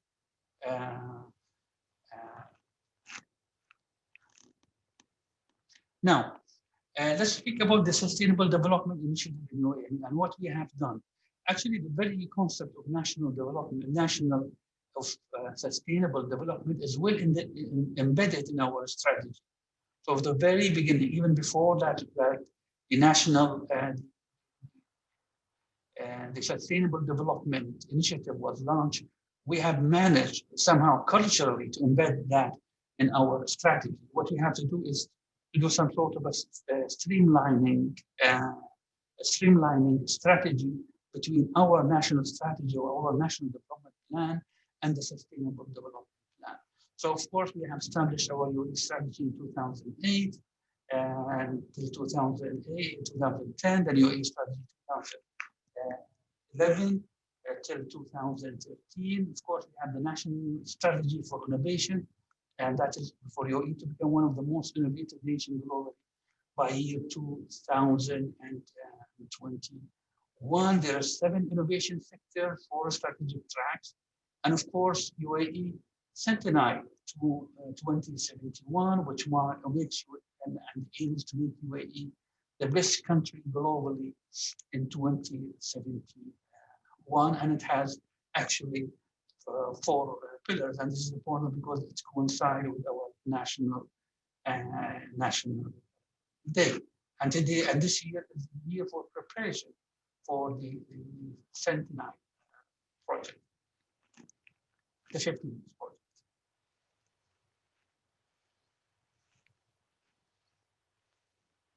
Now we look at some examples of local government strategic plan, because of course Abu Dhabi, we have Abu Dhabi Economic Vision 2030, Abu Dhabi Plan 2030, of course, another notable strategy, Abu Dhabi Healthcare Strategic Plan, e-government strategy, environmental vision, and the and government of Dubai. So these are again local government development plans, and that these has to be streamlined with the national development plans, and of course these have to be streamlined again with the Millennium, with the Sustainable Development Goals. So government of Dubai has the Dubai Strategic Plan 2015, the Dubai Plan 2021, January 4, 22 charter, where we have 6 innovation sectors and 5 strategic tracks. And of course, we have the 15-year charter with, which again resembles the national 15-year plan, but then we have 9 articles and of course other important strategies: Dubai Strategic Plan, Dubai Industrial Strategy, Dubai Tourism Strategy, Dubai Data Strategy. Now, of course, this is a breakdown of Dubai and Mahmoud, can you sum up, please? Yeah. So basically, this is the breakup of GDP. Of course, here you see that the oil is around 120 billion. That's a big number, and it constitutes a big range. The opportunities are in the agriculture sectors, and you see that we have there's a growth in the agriculture sector, though it is limited, but there is a huge potential for it, and we are scored very high in the Global Security Index. Of course, we have the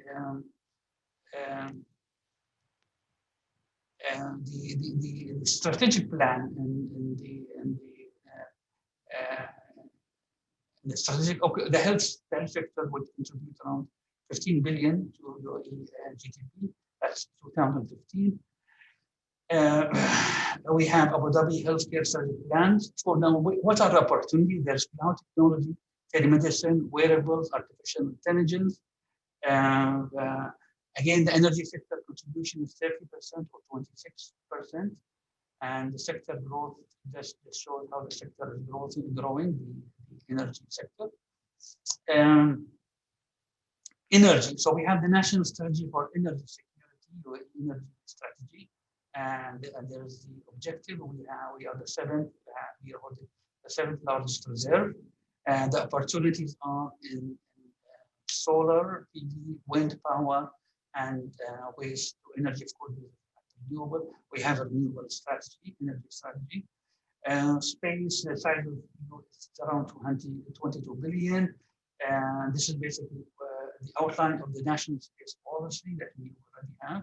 These are the opportunity in the space mining, space station, space settlement, space law, sustainability in space, recycling space, and of course there are specific areas, satellite servicing, interplanetary small satellites, robotic mining, wireless power, space communication.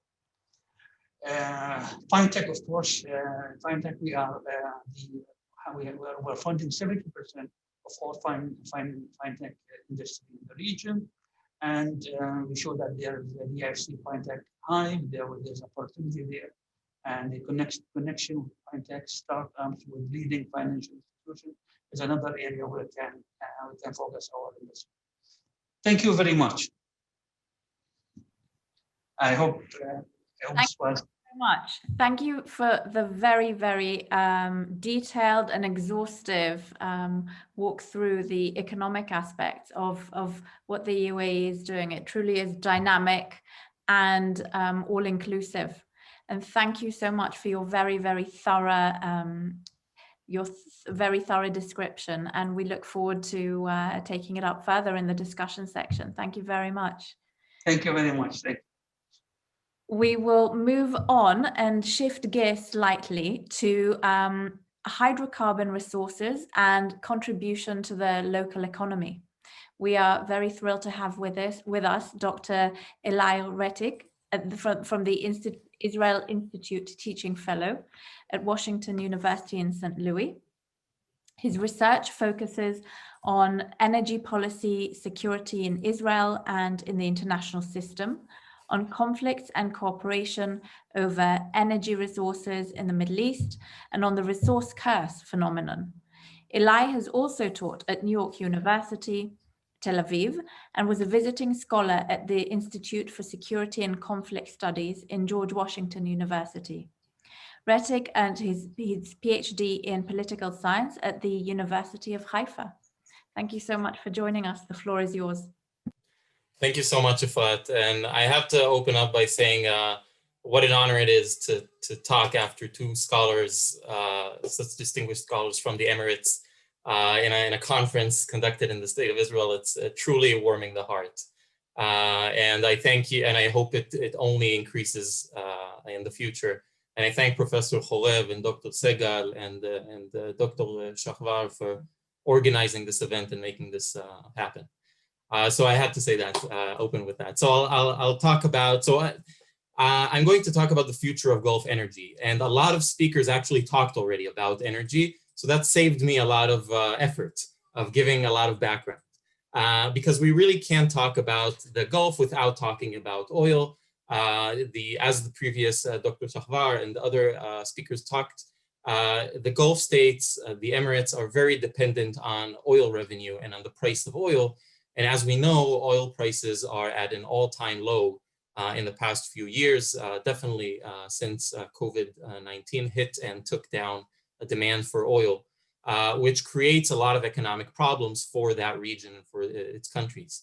Now, we tend to blame COVID-19 and the recent spat between Russia and Saudi Arabia over oil production, but it has to do with much more fundamental issues in the oil industry, which is the shale gas revolution since 2014. So oil prices are low regardless of COVID-19, and even when that kind of subsides, oil prices will remain low at least for the time being, although I can't predict oil prices. If anyone can, he will be a very rich person.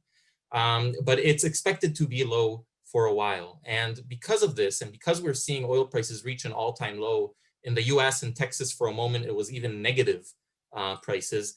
It creates this assumption among many, and I definitely see this a lot in the media, that this is the end of oil. And we are only going down from here, and we've reached peak oil, and countries that base their economy on the export and revenue from oil will eventually, right, self-destruct or won't have enough revenue to maintain their policies. And here I want to break an important myth.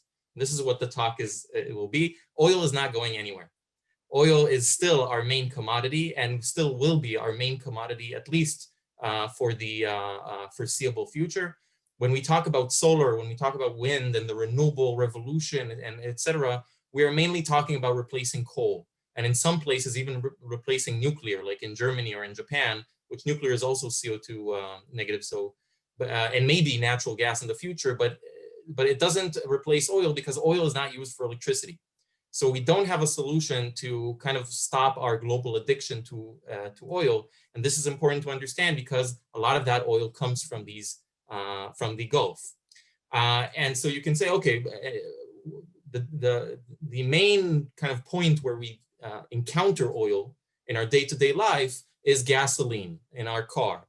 So we say, okay, it's just for our cars. And if we move to electric cars, then we won't need the oil anymore. And that will be the end of the oil dependent economies. But that again is a myth, because even if we move all of our cars to be electric in the next 20 years, that will take down about 5 to 7% of global oil demand. Because oil, the main driver for oil is not personal cars. Oil is very much a part of our modern life, and we don't actually have an alternative for it for the time being. Everything in our life has oil in it, whether it's directly in the product, whether it's in plastics, in the plastic of the computer that I'm now talking through, whether it's in rubber or in the glasses on your face or the makeup on your face or the medicine that you take. It all has petroleum products in it, whether it's cleaning products, whether it's asphalt, whether it's the concrete wall in front of you, the suit, the binding material has petroleum in it. And we don't have a different solution for that for the time being. Even if oil is not directly in the product that you're consuming, any product that you've ever consumed or encountered in your life was, unless you grew it in your backyard, was brought to you by a truck or a plane or a ship or a train, and sometimes all of these things combined. So the price of oil and the availability and reliability of oil trade is still very much fundamental to our lives. If oil prices go up, everything becomes more expensive. The products become more expensive, the shipping, and of course, without oil, you can't conduct war, you can't move your military. Oil is still very much a part of our lives, and because of this, the Gulf region will continue to be a politically and economically crucial point in the global economy and in global military might. Right, 95 million barrels of oil are produced every day, and a quarter of that is produced in the Gulf region. Out of that, about half is exported, and the Gulf region is responsible for a third of that. And more than half of the global oil reserves that we know about are in the Gulf region. So this region will remain a very important part in our lives. And I will say, and this is the point that I want to say in these few minutes that I have, is that that role will even increase because of this current COVID crisis. So I'll explain what I mean. Now, the Gulf states have a problem because oil prices are currently low and will probably remain low for a while. And as one of the speakers before me said, they need oil prices to be high to break even. The Gulf states need an average of about $84 per oil barrel just to break even their annual budget. And today, specifically today, the last hour, the oil barrel was $47. So not close to break even. In Iran, it's incredible. They need $190 just to break even. And they're nowhere close to that. And the reason why they need oil prices to be so high and why this price has only gone up in the past decade is because of these widespread social services and subsidies. Citizens in the Emirates, in Saudi Arabia, enjoy cradle to grave welfare and subsidies, and that costs a lot. And oil, gas, electricity, water in these countries, in the Emirates, are very, very cheap because they're very subsidized. And that costs up to 10 to 20% of the country's annual budget. And it only increases through time. The more you give cheap oil and water and electricity, the more people use it. And so the more of a strain it becomes on your budget. So it creates a lot of costs for these countries, but keep in mind, not all countries are affected the same. And this is important to understand because the Arab Gulf states are going to be fine, even when oil prices are low for a while, because they have a lot of currency reserves, a lot of foreign currency reserves to withstand low oil prices for several years. They're not going anywhere soon. Iran, however, does not have a lot of foreign currency reserves, and Iran does need the oil prices to be high right now. And that also affects, right, how aggressive they are and how they're targeting tankers and oil facilities, et cetera, to raise the price and lower the availability of oil. But Arab Gulf states are in a much more comfortable position, and their economy is much more stable than we tend to think just because oil prices are low for a while. Having said that, these countries will have to adjust in certain ways to withstand as much as possible a world of low oil prices and lower revenue to their country. So they're doing four main things, and I'll talk about the four main reforms in the Gulf states that have to do with energy. The first reform that they have to do, and this is led by Mohammed bin Salman in the Vision 2030 and all the other versions of Vision 2030 in the Gulf, are economic reforms, less fuel subsidies, paying a little more for the gasoline, for the electricity, for the water, more employment, creating more, diversifying the economy, sending more people to work, sending more women to work. That is easier to say than to do. It is easy to give more rights. That's easy to do. But it's hard to take away things that you gave already. So easy to give more rights and send more people to work, but very hard to take away subsidies once you gave them. It's easy to give, it makes you very popular, but it's very hard to take. In certain countries, it's even harder to take than others. In Iran, when you take away subsidies, that affects the ethnic minorities as well. And then the government has a problem and it acts very harshly. And that's a major problem to contend with. So that's one strategy. The second strategy is, if the oil is so cheap and Saudi Arabia and the Gulf states can produce the cheapest oil in the world, then they can actually take advantage of the fact that they can do it. Keep in mind, Saudi Arabia, the UAE, they can produce oil, and oil can be around $10 per barrel and they will still make a profit. Unlike the UK or Canada or the US that need oil prices to be much more higher to make a profit, right? The shale revolution, the shale industry. So if Saudi Arabia and the UAE can afford to take out oil out of the ground in a very, very low price, they can also make cheap products out of it. So instead of just exporting oil, they can create products from that oil and create the cheapest plastic, cheapest rubber, cheapest petrochemicals, and export that instead. So they'll still be reliant on oil, but not on crude oil, but on oil products, which will create more growth and more jobs and more opportunities. The third option, the third reform, is to stop wasting oil and gas on your own population. Because it's all subsidized and there's a lot of waste and a lot of electricity generation for the local population. Because oil and gas are domestic, then these countries use them to generate electricity. They use oil and they use gas to generate electricity. And that means that there's less oil and gas to sell to the international market and get the revenue in return. So they're looking for other ways to generate electricity so they can free up oil and gas to export and get more revenue. That means that the UAE, Saudi Arabia are heavily investing in civilian nuclear electricity projects, right? It's not for, these projects are not for weapons. They are for electricity as well as solar panels. They're less for the environment. They're more for, right, releasing oil and gas. And the fourth, and this is my last point, the fourth reform is that in a prolonged oil price, a low oil price world, Gulf states will actually be the last man standing, right, and grow their market share. If oil prices remain very low for a while, then the shale industry in the US will get hurt. The Canadian tar sands projects are already stopping. The Brazil oil production will stop. So more and more countries will stop producing oil, but the Gulf states can still afford to produce oil in a low oil environment. So their market share is only going to grow in the next few years. And so they need to ensure as much market share as possible and take this opportunity. And they might come out of it actually stronger politically and more influential in the oil market. So I'll end with that. Thank you so much, Eli, for that comprehensive analysis of oil. You truly are an asset to the HMS Center, and it's a pleasure to have you there. And we're all the wiser for your brilliant presentation. Thank you, Toda.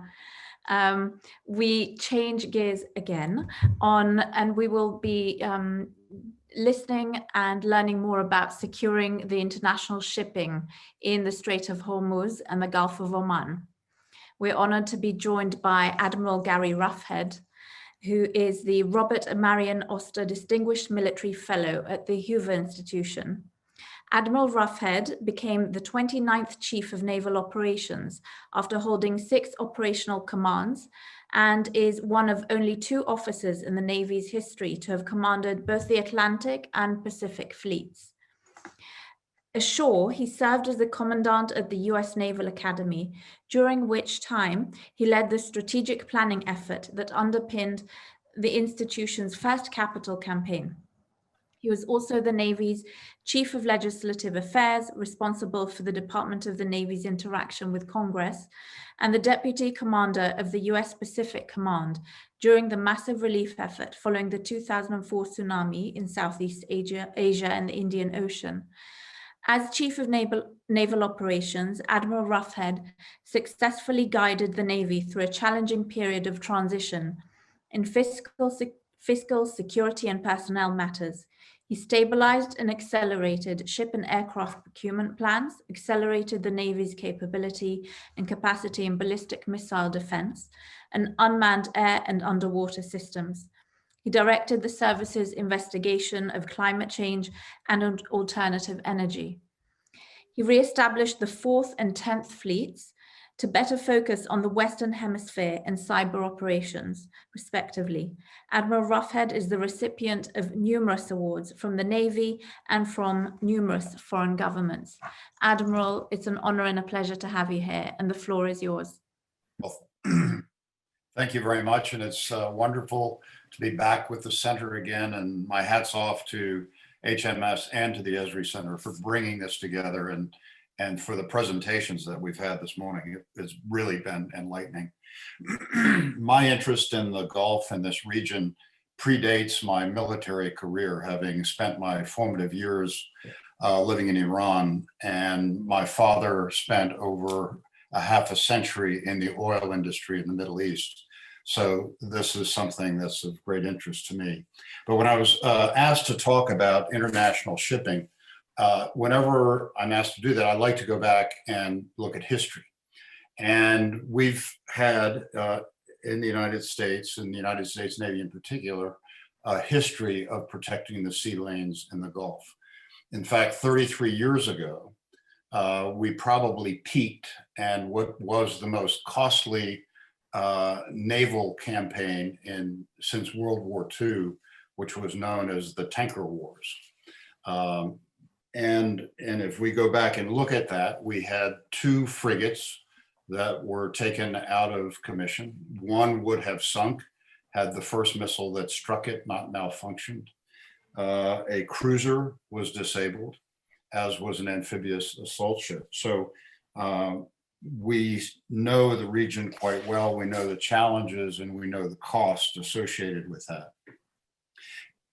When I look at the problems for today, I put it into 2 categories: what's changed and what hasn't changed. I think the previous speakers talked about the fact that we're going to be dependent on energy coming out of the region. It will continue in its most economical way to be transported by ships. And the other constant that we have is the geography. The Gulf is not going to change that much, nor will the critical straits. The atlas and the maps that have shown today, it looks like a nice wide open space, but I can tell you from experience, having commanded ships and battle groups and other forces there, it can get quite confining, especially when you're talking about some of the very large crude carrying ships that move through there. So it doesn't look as big as one might imagine. The other constant is the conflict between Shia and Sunni Iran and the rest. But I think what has changed and what varies over time are the degree that that conflict continues on.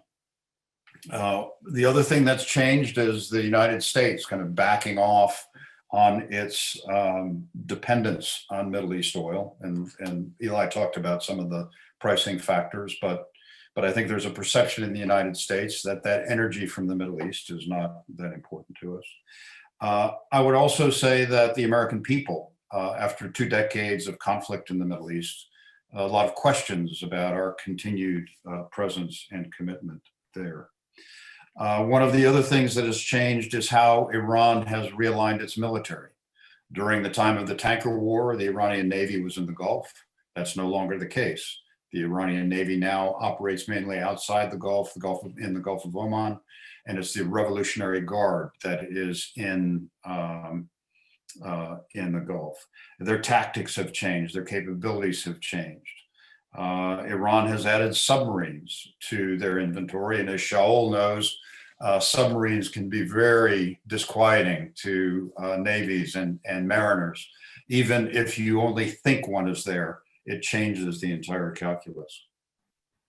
The other thing that has changed, and it was touched on by my good friend Andrew Erickson, is China's strategic relationships and interests are changing, and China's presence, military presence, is changing in the region. Japan, another major user of Middle East energy, has reinterpreted the laws that allowed its military to operate more distant from its shores, protecting distant interests, and also being able to engage in defending other forces with which it may be operating with. So the players have changed, some of the interests have changed, and some of the means, the techniques that people use to protect the sea lanes have changed. Technology has done that for us. So what are some of the areas that I think are worthy of future consideration?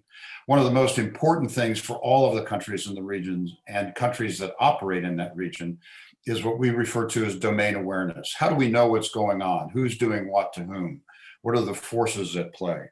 How do those various countries and interests coordinate with one another? Technology has enabled different ways of doing that. And then if you have that awareness and the coordination, then you can get to attribution of who may have done something untoward toward shipping or oil assets. Coalition operations are not easy, but because of the distances involved, in order to cover that area, in order to have a common purpose, coalition operations are going to be required. And you get into things like rules of engagement. Country A may be able to do one thing, country B may not be able to.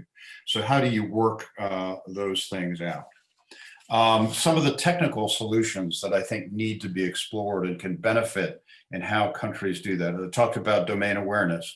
What are the tools that you use? Unmanned vehicles, I think, are going to add greatly to that. How do you work out information technology compatibility and security? What one country may want to share with another, it may not want to share with country C. So how do you put those systems in place and how do you work at that?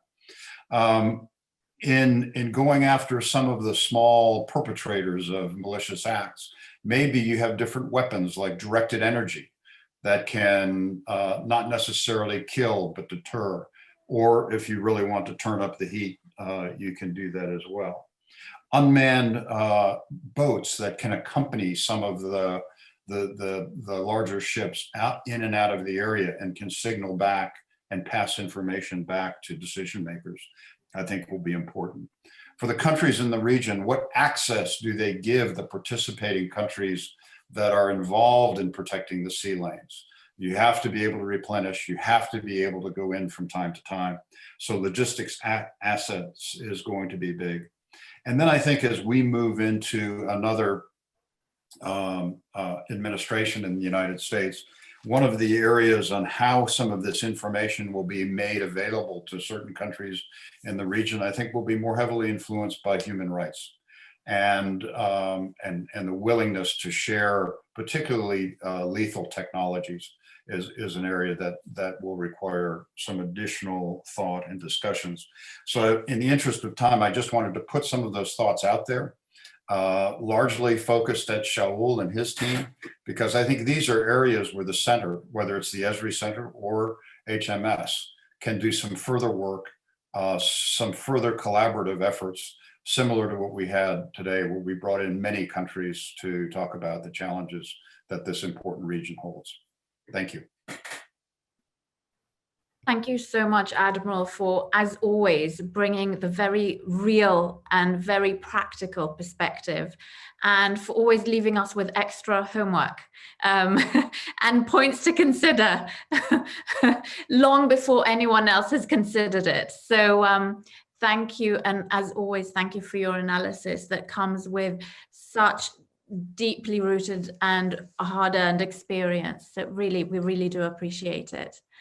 And now last and by no means least, we transition on to Gulf marine and ecosystems, the stresses and management and conservation.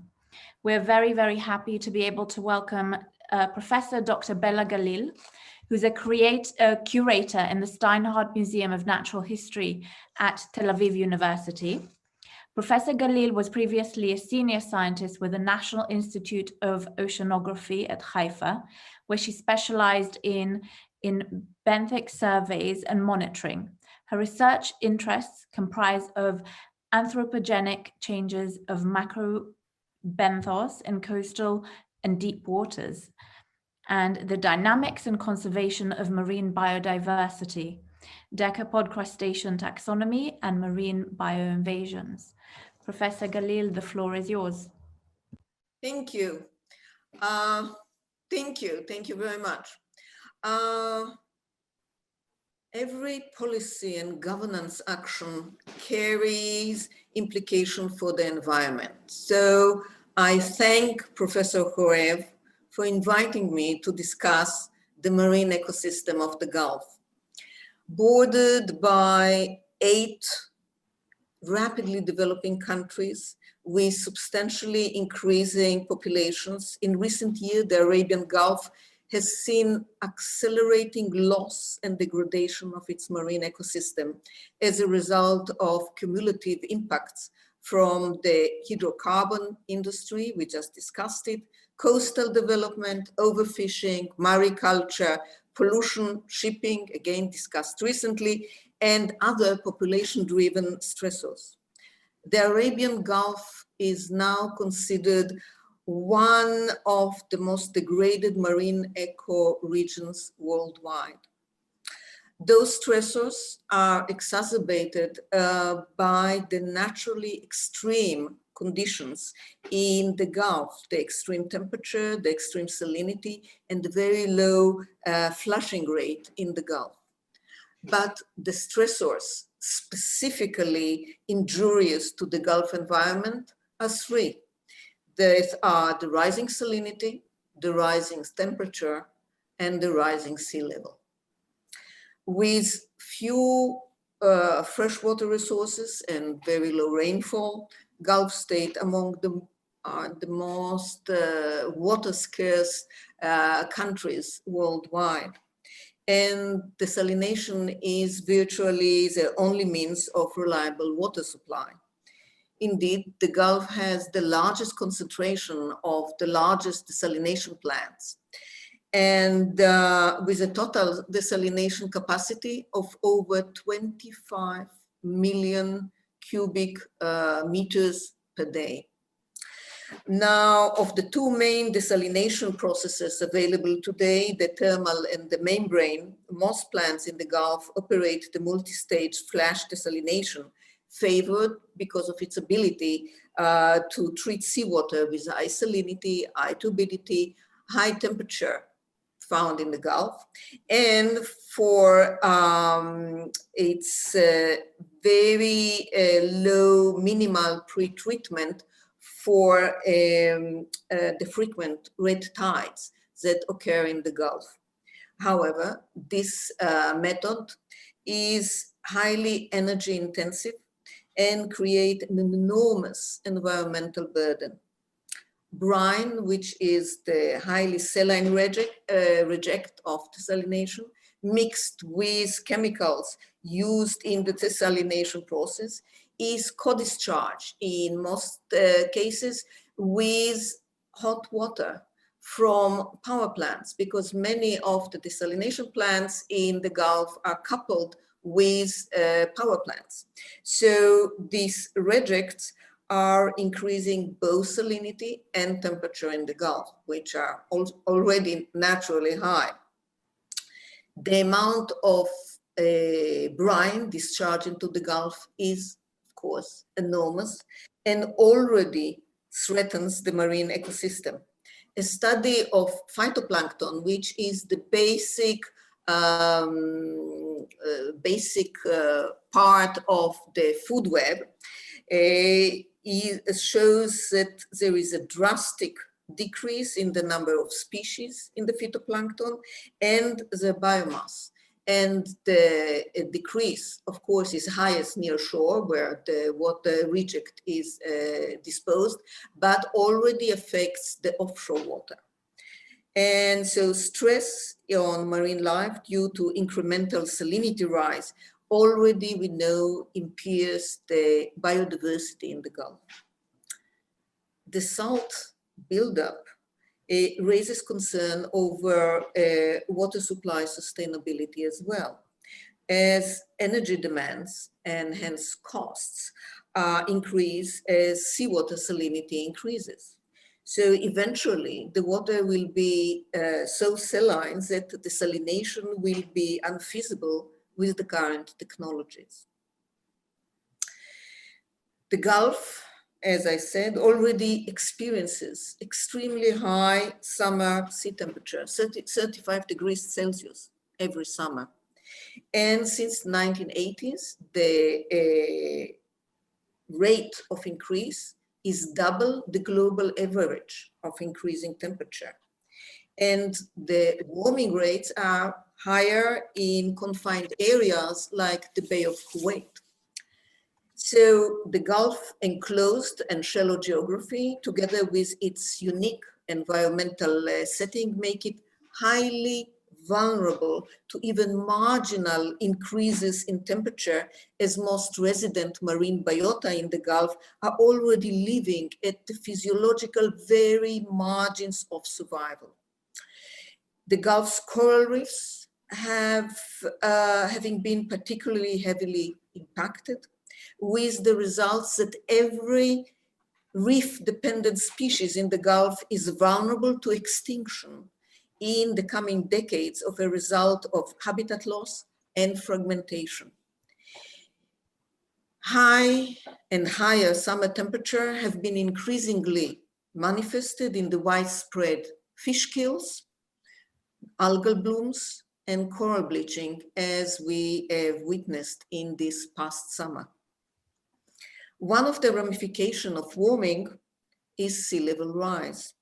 The lowland areas on the western side of the Gulf are highly vulnerable. Some 3,000 kilometers square are less than 1 meter elevation. And some of the fastest growing cities like Abu Dhabi, Doha, Dubai are located in those low-lying coastal zones. The impact of sea level rise in terms of the proportion of population at risk is the highest in the United Arab Emirates, Qatar, and Bahrain. Because of warmer waters are also conducive to tropical cyclones, there is this added danger. And we know that in 2007, a cyclone that impacted Oman caused 20,000, affected 20,000 people and caused $4 billion in direct damages. Where the same cyclone hit the same locality, now the loss in human life and misery and economic damages would be much higher. So this is really a danger, but the danger is also for the marine ecosystem. Synergetic effects of sea level rise, frequent storms, and extreme wave heights may damage biologically important shallow habitats, such as the mangrove, the subtidal seagrass meadows, which are really the basis for the rich fishery industry in the Gulf, and reduce the quality and availability of nesting sites for the endangered hawksbill and green sea turtle, and the intertidal mudflat, which looks so boring, but are really important because they host the highest bird densities during the annual bird migration. With their loss, an important way station for bird migration would be lost as well. So there is an urgent need for sustainable use of resources and integration of the environment into the political, societal, and economic planning and decision-making that we have heard this day. There is a need for a transformative change to environmental governance that has the capacity to respond to manage, and to trigger biological regime shift throughout the Gulf. Thank you. Thank you so much, Professor Galil, for alerting us to the physical and environmental issues going on in the Gulf. And it's very important to be environmentally minded, because I find that it does have a knock-on effect on geostrategy as well. Thank you for raising these very, very important points.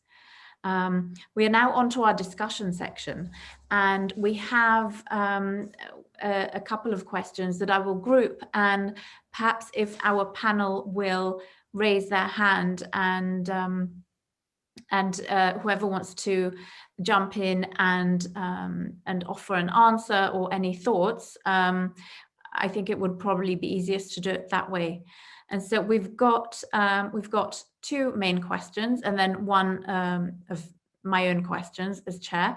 I know that we don't have a Turkey expert, but if any of our panelists would like to share some thoughts about what Turkey's role is in the region, if you'd like to offer some thoughts, especially in light of the Abraham Accords, and to see how Turkey's strategic position will be. And then we've got questions from our audience, one for Professor Galil. What challenges do you see in protecting the marine environment in a rapidly evolving region? And the other question from our audience is on tanker traffic. Taking into account the importance of the region to the local countries and to the world, what are the chances that the tanker traffic will be blocked by any of the players? So if someone has any thoughts or comments to share, please go ahead. Perhaps we'll kick off with Professor Galil and the dedicated question to you. And then, Efrat, I'll pick up on the tanker traffic. Wonderful, thank you. Could you please repeat the question? What challenges do you see in protecting the marine environment in a rapidly evolving region? There is a need, first of all, for all the countries around the Gulf, and there is an organization which deals with the environment, ROMPE, the acronym, to work together. Right now, the platform is not working in the best way to address the challenges. And so, first of all, the main thing is to come together. And then there are things that the Gulf countries could address on their own. There are challenges like global warming that they need to cooperate with the wider community. But the things that they can address on their own is local pollution, overfishing, and some of the aspect of pollution from shipping.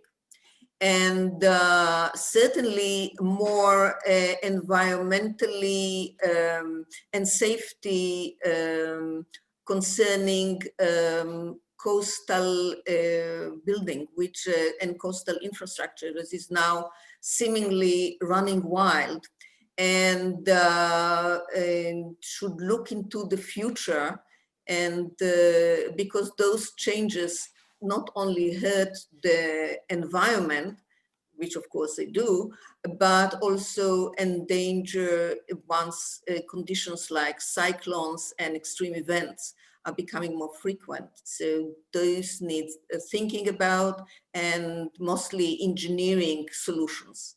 And the last, and I think important, is not only declare marine protected areas, but actually work through a dedicated management to protect the environment in those precious areas which are set aside for nature to survive and perhaps even thrive. Thank you. Thank you so much. Admiral Roughhead, would you like just some thoughts on the, I think the question was, what's the probability of blocking the traffic? I think that we have to look at three things. One is blocking, the other is interfering, and then the other is just the knock-on effects of insurance rates and shippers potentially not electing to go into the Gulf. I think that it is possible to block. The best place to do that would be the Strait of Hormuz with sinking a large ship there. I mean, there are some alternative channels that could be used. But I think if that were to happen, you would see increased hesitancy of wanting to go in and out. To pick up on Professor Galil's excellent presentation and how she forecasts the hazards to the environment in the Gulf, just try to imagine, and I defer to her on what the sinking of a fully laden crude carrier would be. It would be a catastrophe in that body of water. The likes, I think, we wouldn't have a comparison to in any other place. So is it possible to block? Yes, I think all of the producers suffer. I do believe that there will be attempts, and we've seen this with Iran, to send signals. And the great concern I have is sometimes when you set off a bomb, you may get more than what you had intended it to be. And so it is a very dangerous and on many levels, a very concerning issue. And I thank you for the question. If I can add to the tanker war comment, I completely agree with the Admiral. I will add, though, that blocking the Straits of Hormuz is really a last resort because more than anything, it also blocks Iranian oil exports. And so it's kind of like, you know, threatening to shoot yourself in the head if the police come in. So it's a kind of a last resort idea. And Iran threatens this a lot, but it's even during the Iran-Iraq war and the tanker war, all sides were very hesitant to block the Straits of Hormuz. Having said that, there is another option, which is the Bab el-Mandeb, right? So just to show the picture. Technically, you can block the Bab el-Mandeb and say the Houthi did it, and the Iranian oil exports are mainly to the Far East, so you're blocking Saudi Arabia, you're blocking them more. But Saudi Arabia has pipelines. It won't be sufficient, right, to completely bypass both straits, and they can increase technically these pipelines, and Israel can even help with this, with the new deal between the UAE and Israel through the pipeline, the Katza pipeline in Israel. But it's a last resort, and I can't predict whether it will happen or not, but really for Iran, it will be kind of a last. I see that there's another comment. I have a two-finger to Eli. If I could just, one of the other things that I think has to be considered, I talked about how technology has changed since the tanker war. And as we've seen in Saudi Arabia on several occasions, you can damage someone's oil infrastructure now with very precise weapons, as was done there. You can, because of the automated nature of many of the facilities, refining facilities, shipment facilities, with cyber, you can affect those, and you can bring the information technology network to its knees. So in a way, it's possible that you could do more national signaling and more targeted signaling by not doing what Eli was talking about, that everybody gets hurt. And so, the aperture has been open, but I think that it still gets a lot of attention when the Straits of Hormuz are threatened. And that really amps up the international response. So I think we have to open the aperture and look at all of the means in which you can influence the oil industry. If I may, please, one of our guests, please. Well, thank you very much. I just wanted to add one comment to what was said about the tanker issue, and then I want to talk a little bit about Turkey, if I might. The first thing is to Dr. Rettig. This business of pipelines and Yanbu and east-west pipelines, these are not viable solutions to the closure of the Gulf because of the Strait of Hormuz.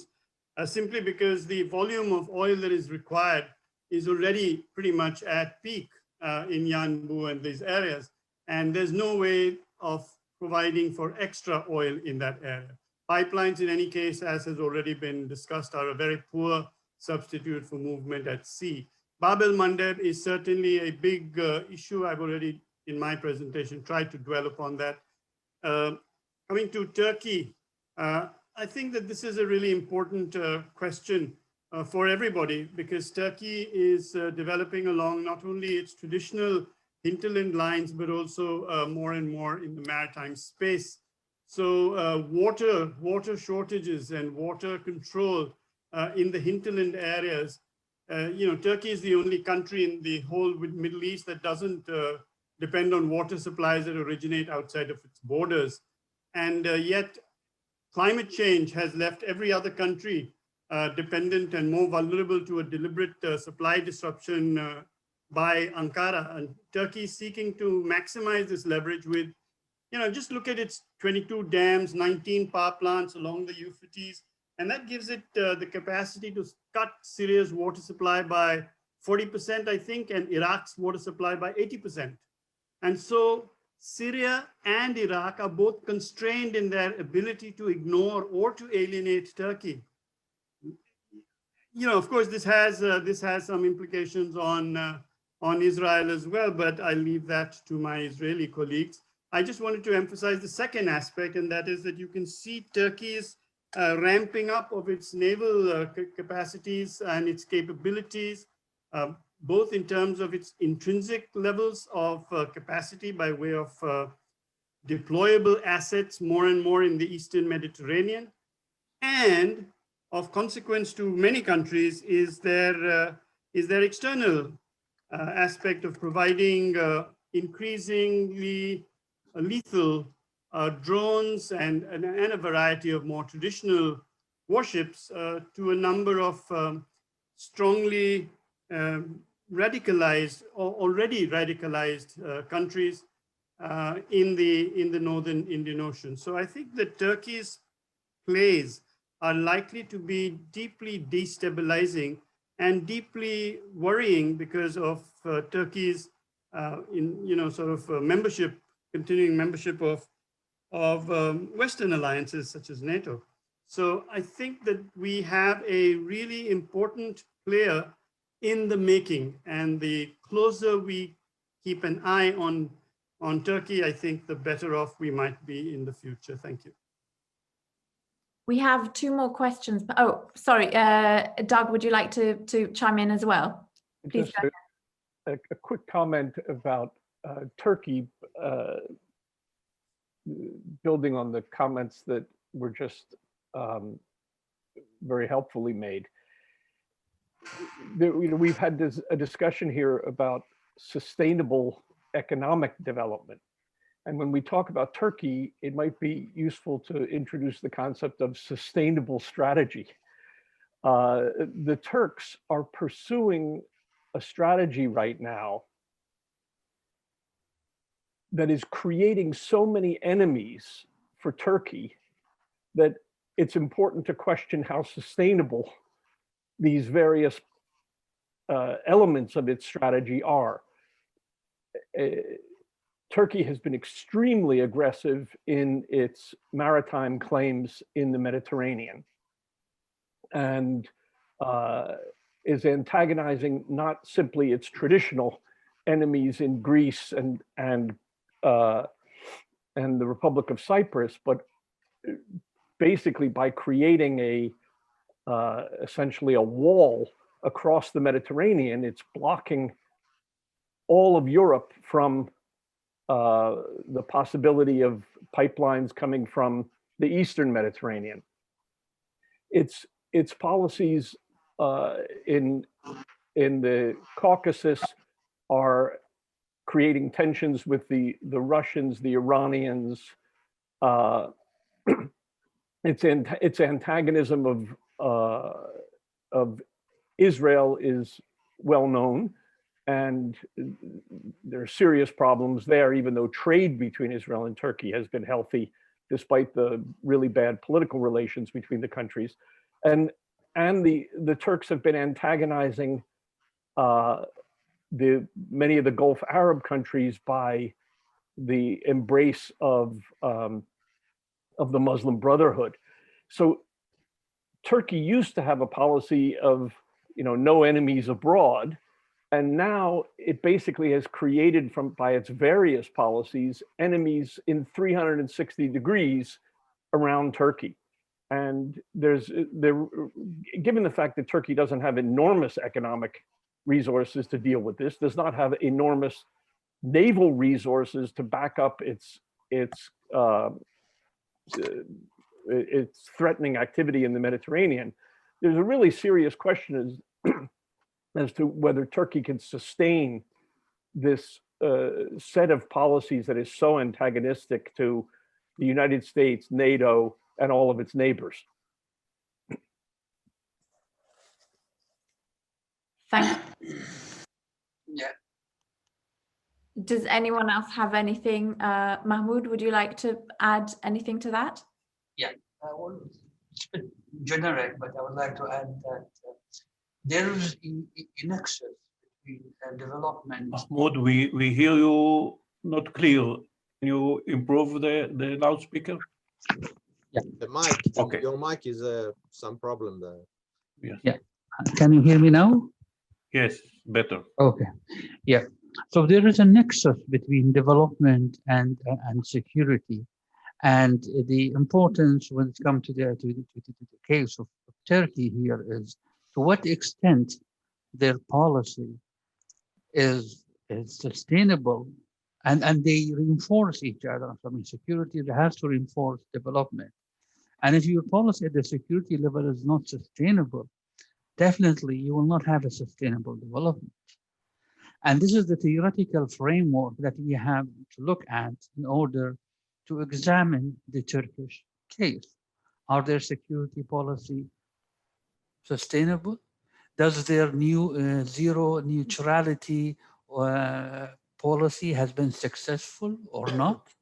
And based on that, we can examine, or we can project how the progress of their development and how sustainable their development project will be. Probably in the early 90s, 95, yes, okay, Turkey was probably a model, but I don't think that is the case anymore. Thank you. Thank you. Thank you very much. We have 2 more questions, which I will put to the panel. First one is, let's see. Okay, we have one that Admiral Roughhead has kindly answered. Thank you very much. It was, who was responsible for the Limpet mine attacks on ships near Fujairah last year? If it was Iran, what actions were taken against it? If it wasn't Iran, where's the investigation now? Admiral Roughhead, thank you so much for answering that. And it's in the Q&A section that our viewers will be able to see. The second one is Professor Horev. Is it possible to compare the specific gravity of the importance of the Gulf in relation to the Mediterranean in terms of suffocation? So I'm very happy to answer. The first one, I would like to refer also to what Eli mentioned about the probability that the Hormuz Strait will be blocked. And I think that there is a probability because once the Iranian regime identified their nuclear program and as a tool, and if they will, let's say, have any kind of concern, or if US or Israel will attack their infrastructure, I think that they have already mentioned it loud and clear that they will use the Hormuz Strait as their tool. I think that to block shipping, it's not only to sink ships. If you hit ships, as it was during May 2019, then you know that all the company that giving you the insurance is rising, and then it might be signaled to the ship not to sail in this region. So I think that there are good evidence that it might be that it was not an direct Iranian operation, but the Iranian, they have the Revolutionary Guard and also branch of the Navy. And there is no question who mined these ships. And I think the probability to block the Strait of Hormuz depend what is the threat that the Iranians say to their regime or to their nuclear program. With regard to the importance of the Gulf region to the Mediterranean, I think that that's part of the theme of our symposium. We try to mention that the Persian Gulf is now come from periphery to the center. So that's the increasing importance of the Gulf, and we can see it as what the U.S. signals that they evacuated the Mediterranean and not the Persian Gulf.